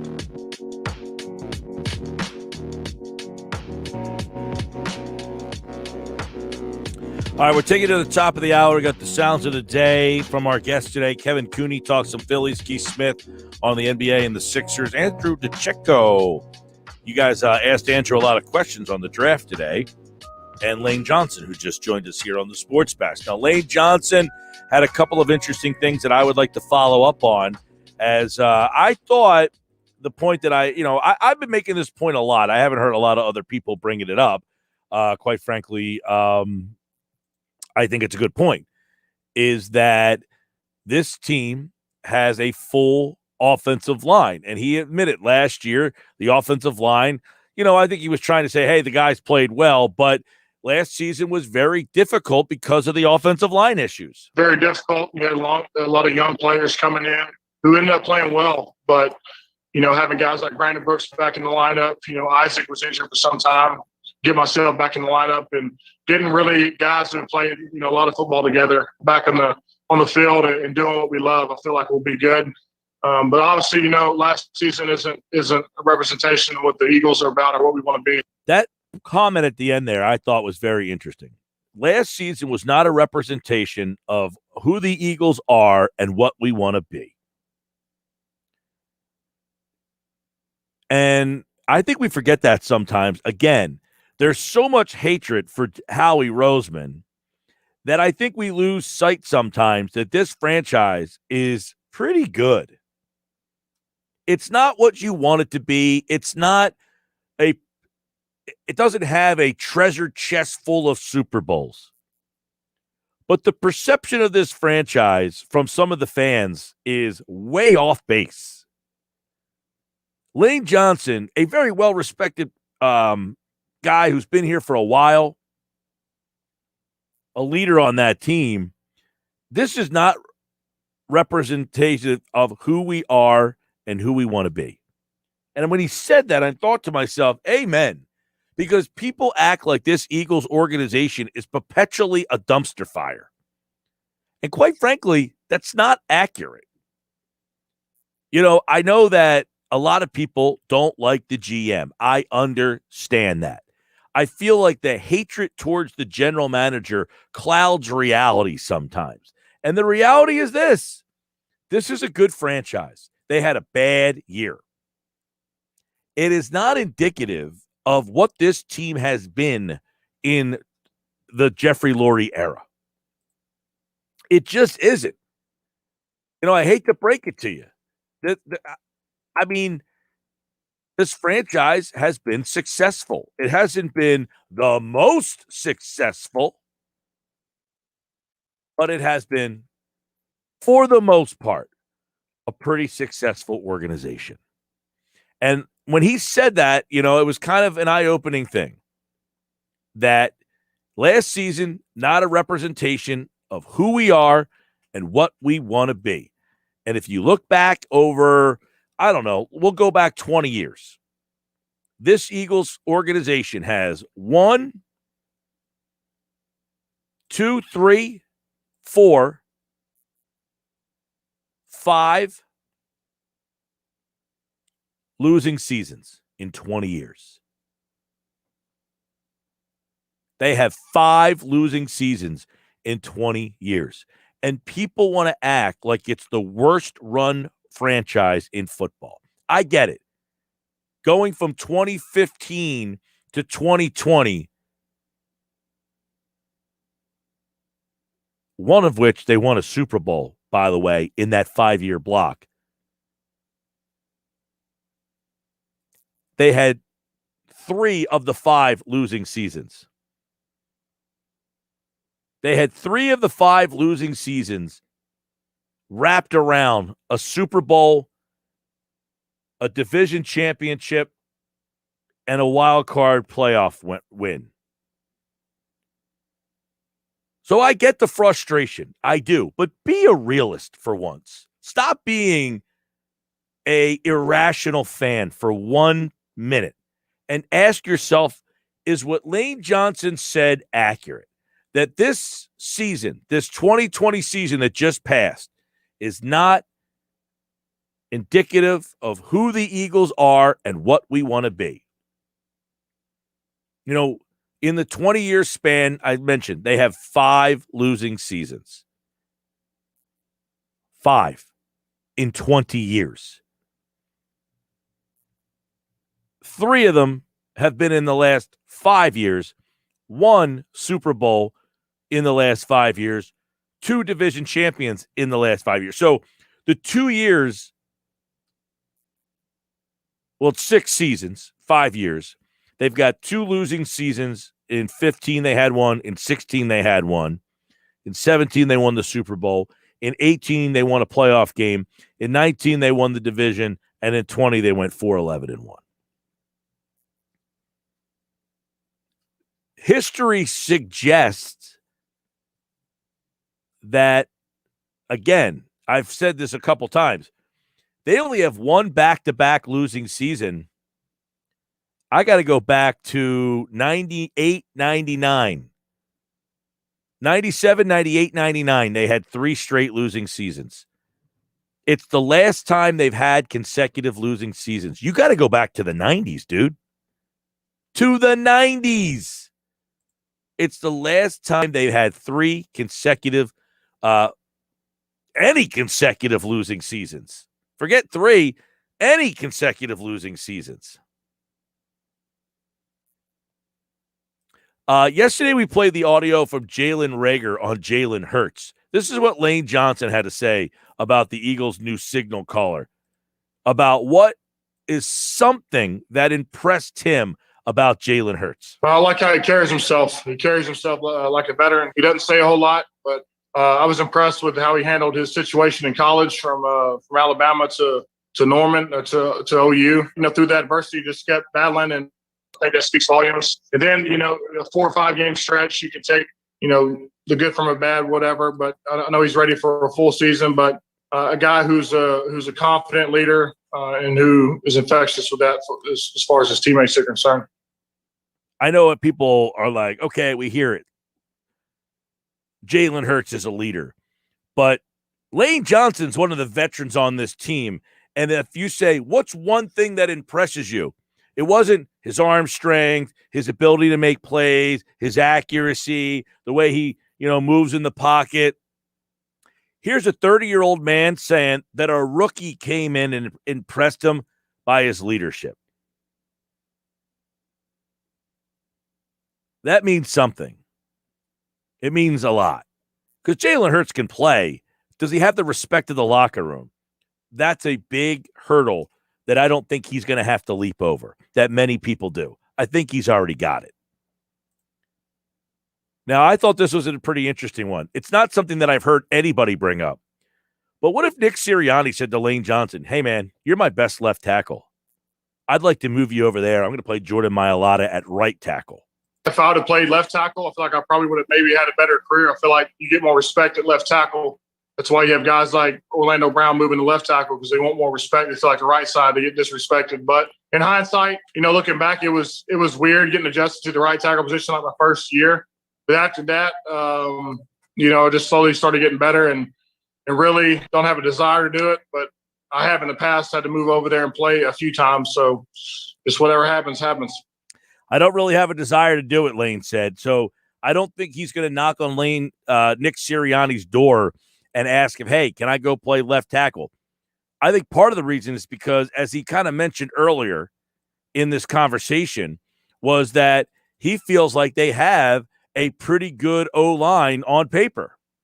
On paper, it's looking good. I think Mailata had a great year last year who just kept progressing, and Dillard was progressing too before the injury. So that'll be an interesting battle to watch. But on paper, it's looking good. If we can stay healthy, I feel like we'll be dangerous. Yeah, so he says, I don't need to move to left tackle. On paper, we have a good left tackle. Mailata played really good. He progressed all last year. He said, and Dillard was progressing too before he ended up getting hurt.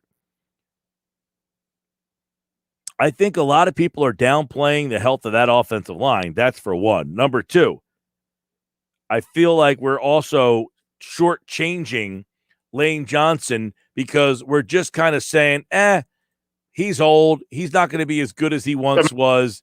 And he kind of disputed that. that's normal when you hit 30. Your back's against the wall. But I look at guys like Whitworth, who's 39, about to be 40. You look at JP, who's about to be 39 or 40. Jackie Slater, Bruce Matthews played 20-plus years in the league, played till he was 40. So, I think it all goes down to what you do on the field. So I'm confident when I'm healthy that I can be among the best or try to be the best. So, yeah, so that's my point of view. But really, hey, man, it's a prove it every year mentality. So that's where I'm at. Yeah, I mean, and he understands it's a prove it every year mentality. Like if they, and really, if they draft a guy, and I don't see them drafting a guy that would take his spot, you're not going to draft a right. I have argued in the past that drafting Lane Johnson, a guy who plays right tackle at number 4, you don't see that happen very often. If you're drafting an offensive lineman at the number 4 spot in the draft, it is typically to be the left tackle. They drafted Lane Johnson to be the left tackle, and quite frankly, they never needed him to play left tackle. They ended up he mentioned it in the conversation, when they drafted him, they were basically saying that JP was done because, this is 2013. Jason Peters is probably, 33 years old? 32, 33 years old. And he's coming off of an Achilles injury. He missed the whole season. So they go out and draft Lane Johnson. Well, Jason Peters comes back, and he's not ready to give up that left tackle position, so they have to play Lane Johnson at right tackle. I don't think that was ever the intention. To be honest with you, I think they drafted Lane Johnson to play left tackle. And he never had to do it. He essentially got drafted to play a position, and he actually kind of talked about that in the conversation, which was, I was a little out of place that first year. And I played a position that I never really played before at right tackle. So we asked Lane Johnson, what kind of situation now is this team in? They're all healthy. Brandon Brooks, Sayamala, Kelsey, himself, with a full offseason. I feel like, we're in the best possible position now to win. We have Jalen coming in. Hopefully we can get a fully, functional offseason and try to learn the playbook before we hit training camp. So that's the goal. But like I said, everybody's excited and ready to get started. All right. April 19th is when they get going, and they have their meeting starting April the 19th. That's what he told us here on the Sports Bash. He also told us that the ankle should be good. He should be cleared and ready to go. He had the ankle injury that cost him essentially the season. The last thing that I want to, I thought this was kind of interesting that he talked about Nick Sirianni, who, I asked him, have you had any dealings with the guy yet? This is the COVID world that we live in where, your coach comes in and he hasn't had a chance to really rally the whole team yet. First impression, man, I like him, like his energy. It was really just a 5-minute quick conversation before he had to go into meetings, kind of where he's living, where am I living, kind of the plans for the offseason. So just a little bit of small talk, and then I guess we'll fully get acquainted the 19th. I've met the coach for 5 minutes. Imagine you get hired to be the head coach of the football team. I will stop short of saying this, that I'm not going to be the guy that says, because you have a veteran staff or your staff has been together and the other team has a rookie coaching staff, that you can't have success. Because everybody thought because the Eagles staff was back intact last year during the COVID and everybody else had new staffs, that the Eagles had a slight advantage. Well, the team that won the division had a new coach in Ron Rivera. So that goes out the window. We appreciate Lane Johnson stopping by with us here on the Sports Bash on 97.3 ESPN. And it's funny, Lane's a big wrestling guy. I wanted to ask him about, WrestleMania is this weekend. And I know Lane's a big wrestling guy. He's been on the Stone Cold Steve Austin podcast a couple of times. I figure he's going to be watching the event. It's down in Tampa, so I doubt he's going to actually be going, although they are letting fans into the event. Is it going to be, I know it's 2 nights, but is it a full house? It's just partially, like there's some fans, not a full place. It's not the Texas Rangers yet, right? Well, it was supposed to be in Tampa last year. And Tampa, WrestleMania is in April. They ended up not having it in Tampa. They ended up doing it at their performance center last year in front of no fans, which was really odd.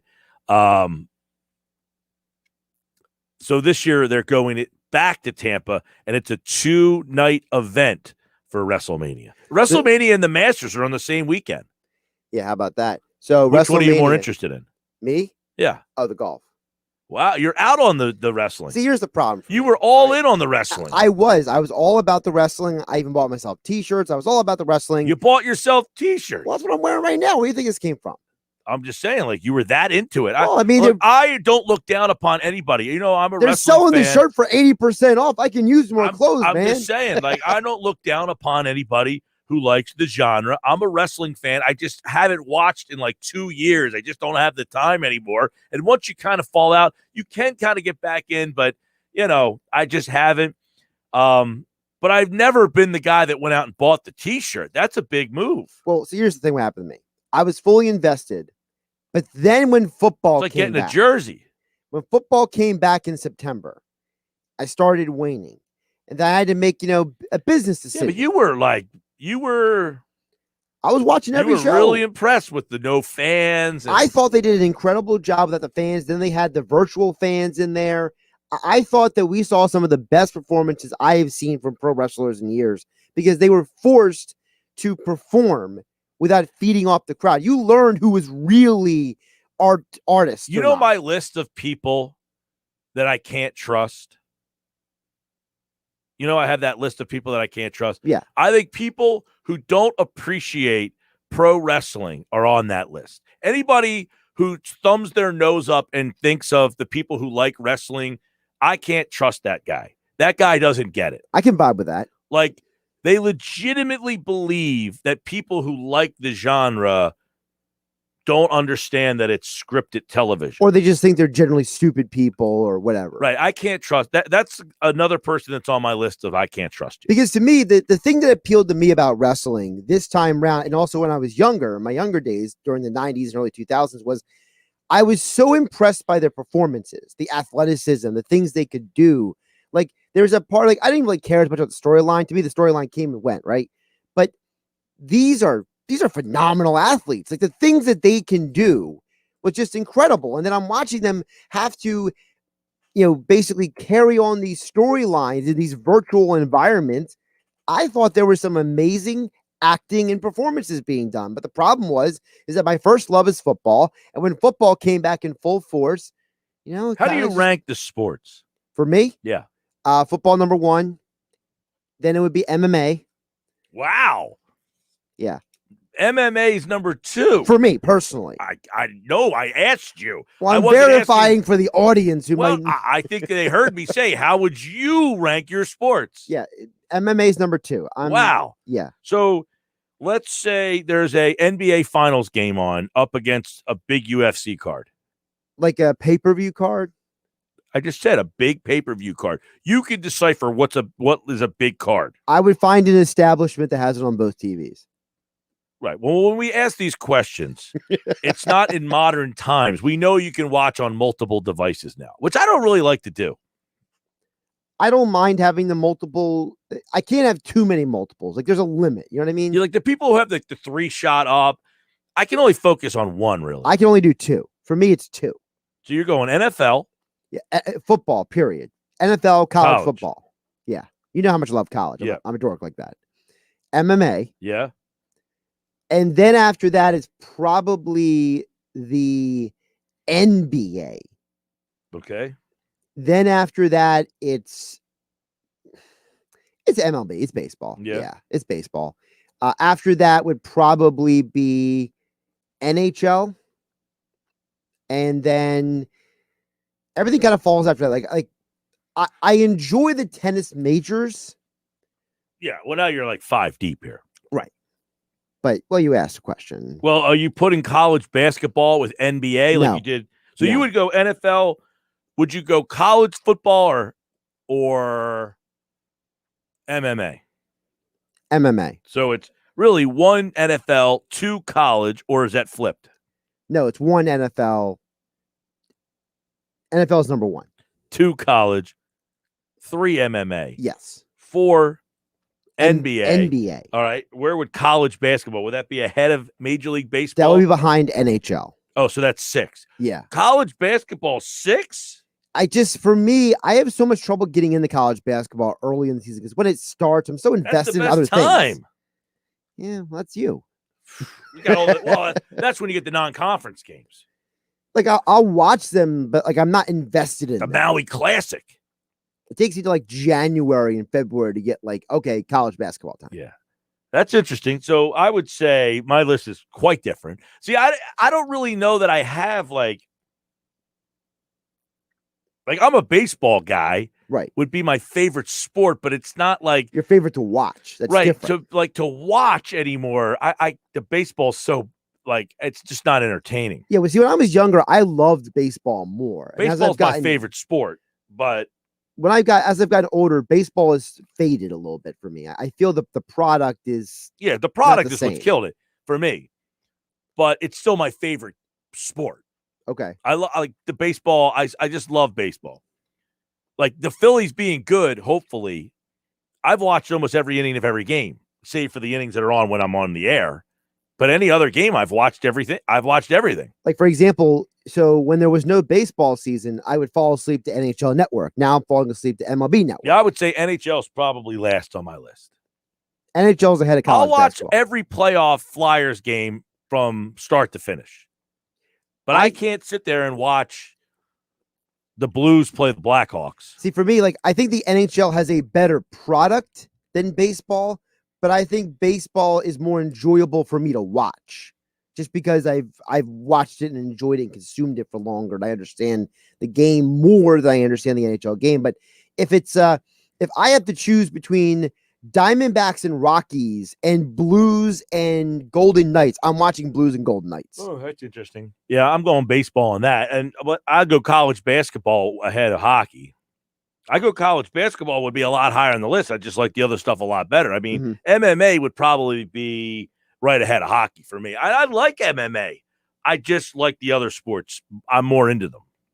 No, that makes sense. Yeah, I'm not a week-to-week, card-to-card, MMA guy. The other thing for me is that like the sports that I enjoy watching the most are also the sports I have the most personal experience with. I think that's kind of like tilted my, my enjoyment because like I loved playing football as a kid. I love watching football. I trained in martial arts for almost 2 decades. I love watching the fights. I played Little League baseball and high school baseball. I enjoy watching baseball. I played, junior high and high school basketball. It wasn't really good, but so the things I feel like I played, I have a better understanding of, so I tend to consume them. But yeah, it makes sense. It's like I never played ice hockey. So Neither of did the I. sports, that's the one that I probably understand the least, but I don't want to say like, I had this conversation with Schwein last over the weekend, which I played basketball up to a certain point, but not competitively enough to where I would say like, hey, because I played, you know what I'm saying? Right. Like that's his mentality. If you have to play, well,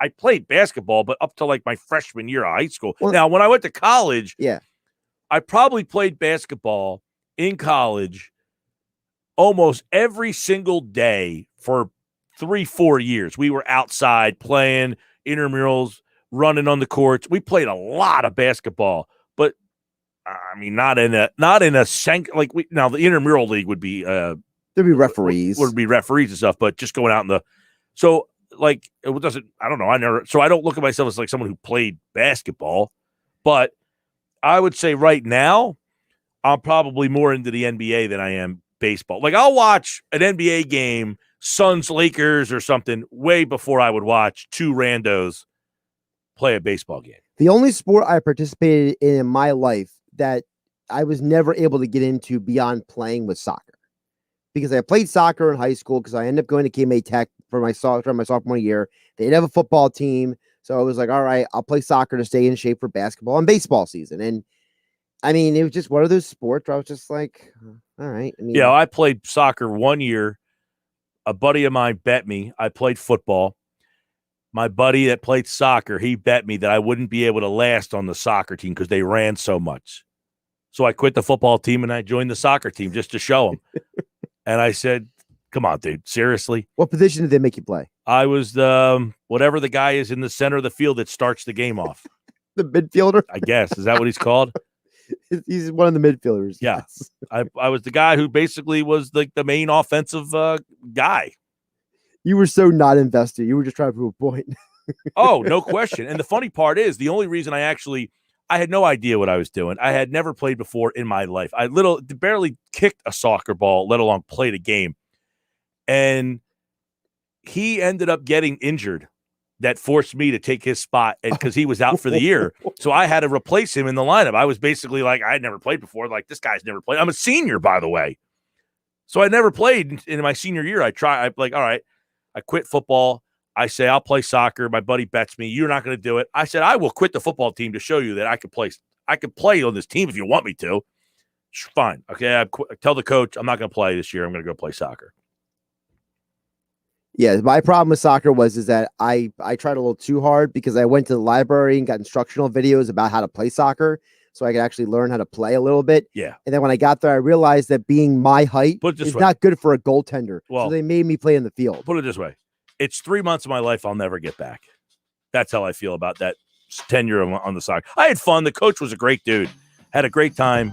The coach was a super nice guy. I did the same thing, by the way. Somebody bet me that I couldn't last on the wrestling team. So my senior year, I wrestled. That's the one sport I regret I didn't do.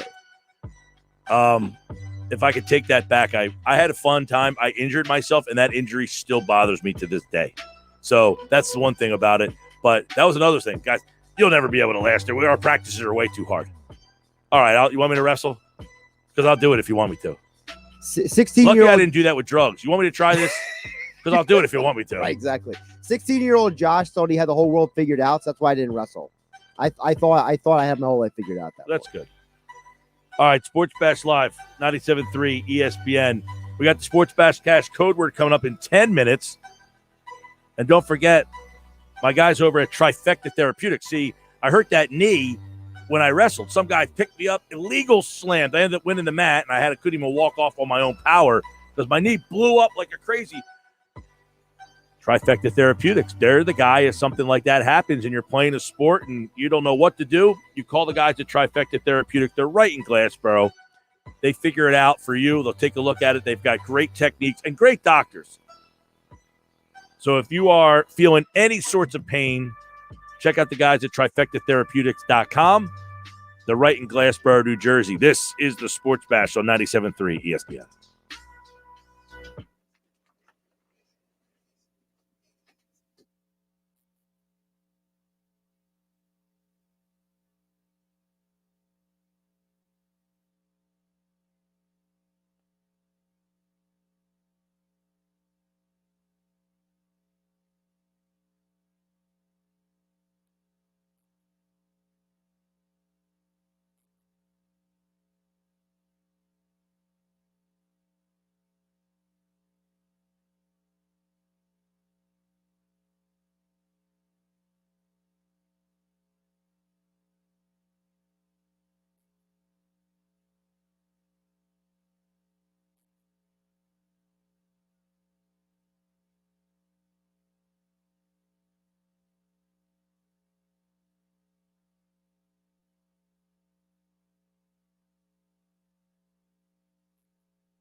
All right, it's time for the sound of the day. And from our guests, Lane Johnson, Kevin Cooney, Keith Smith, Andrew DiCecco, we thank all those guys for jumping on board.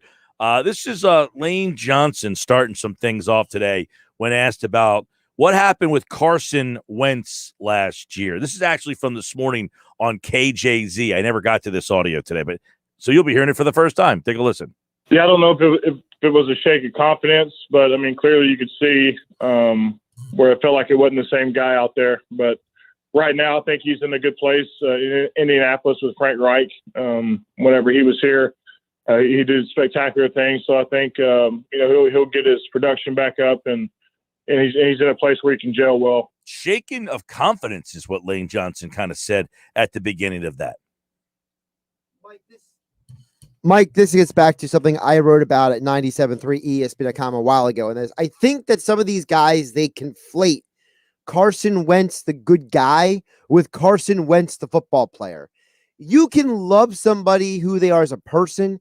It doesn't mean they're doing a good job at work. And I think that for some of these guys, they're so hesitant to criticize Wentz, and they kind of like dance around the issue because they like him, the person, but they realize that he's just not that great of a football player anymore. So is that Lane Johnson kind of dancing around? I think so. He's not that good anymore.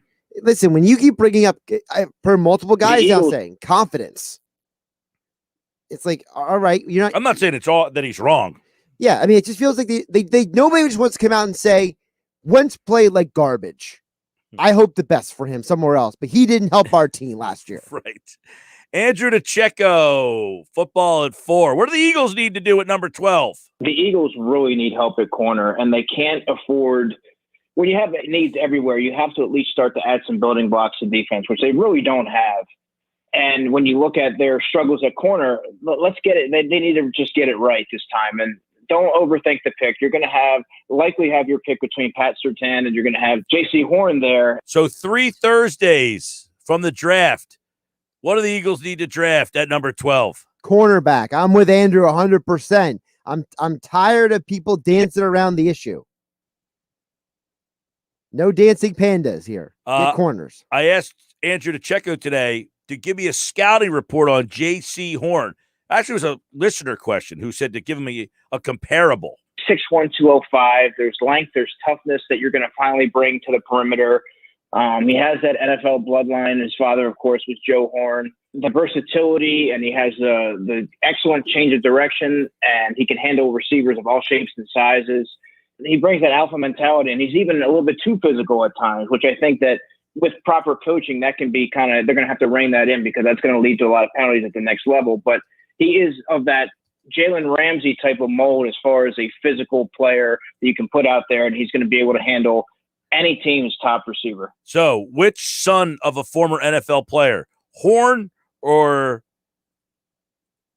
Patrick Surtain or Asante Samuel Jr.?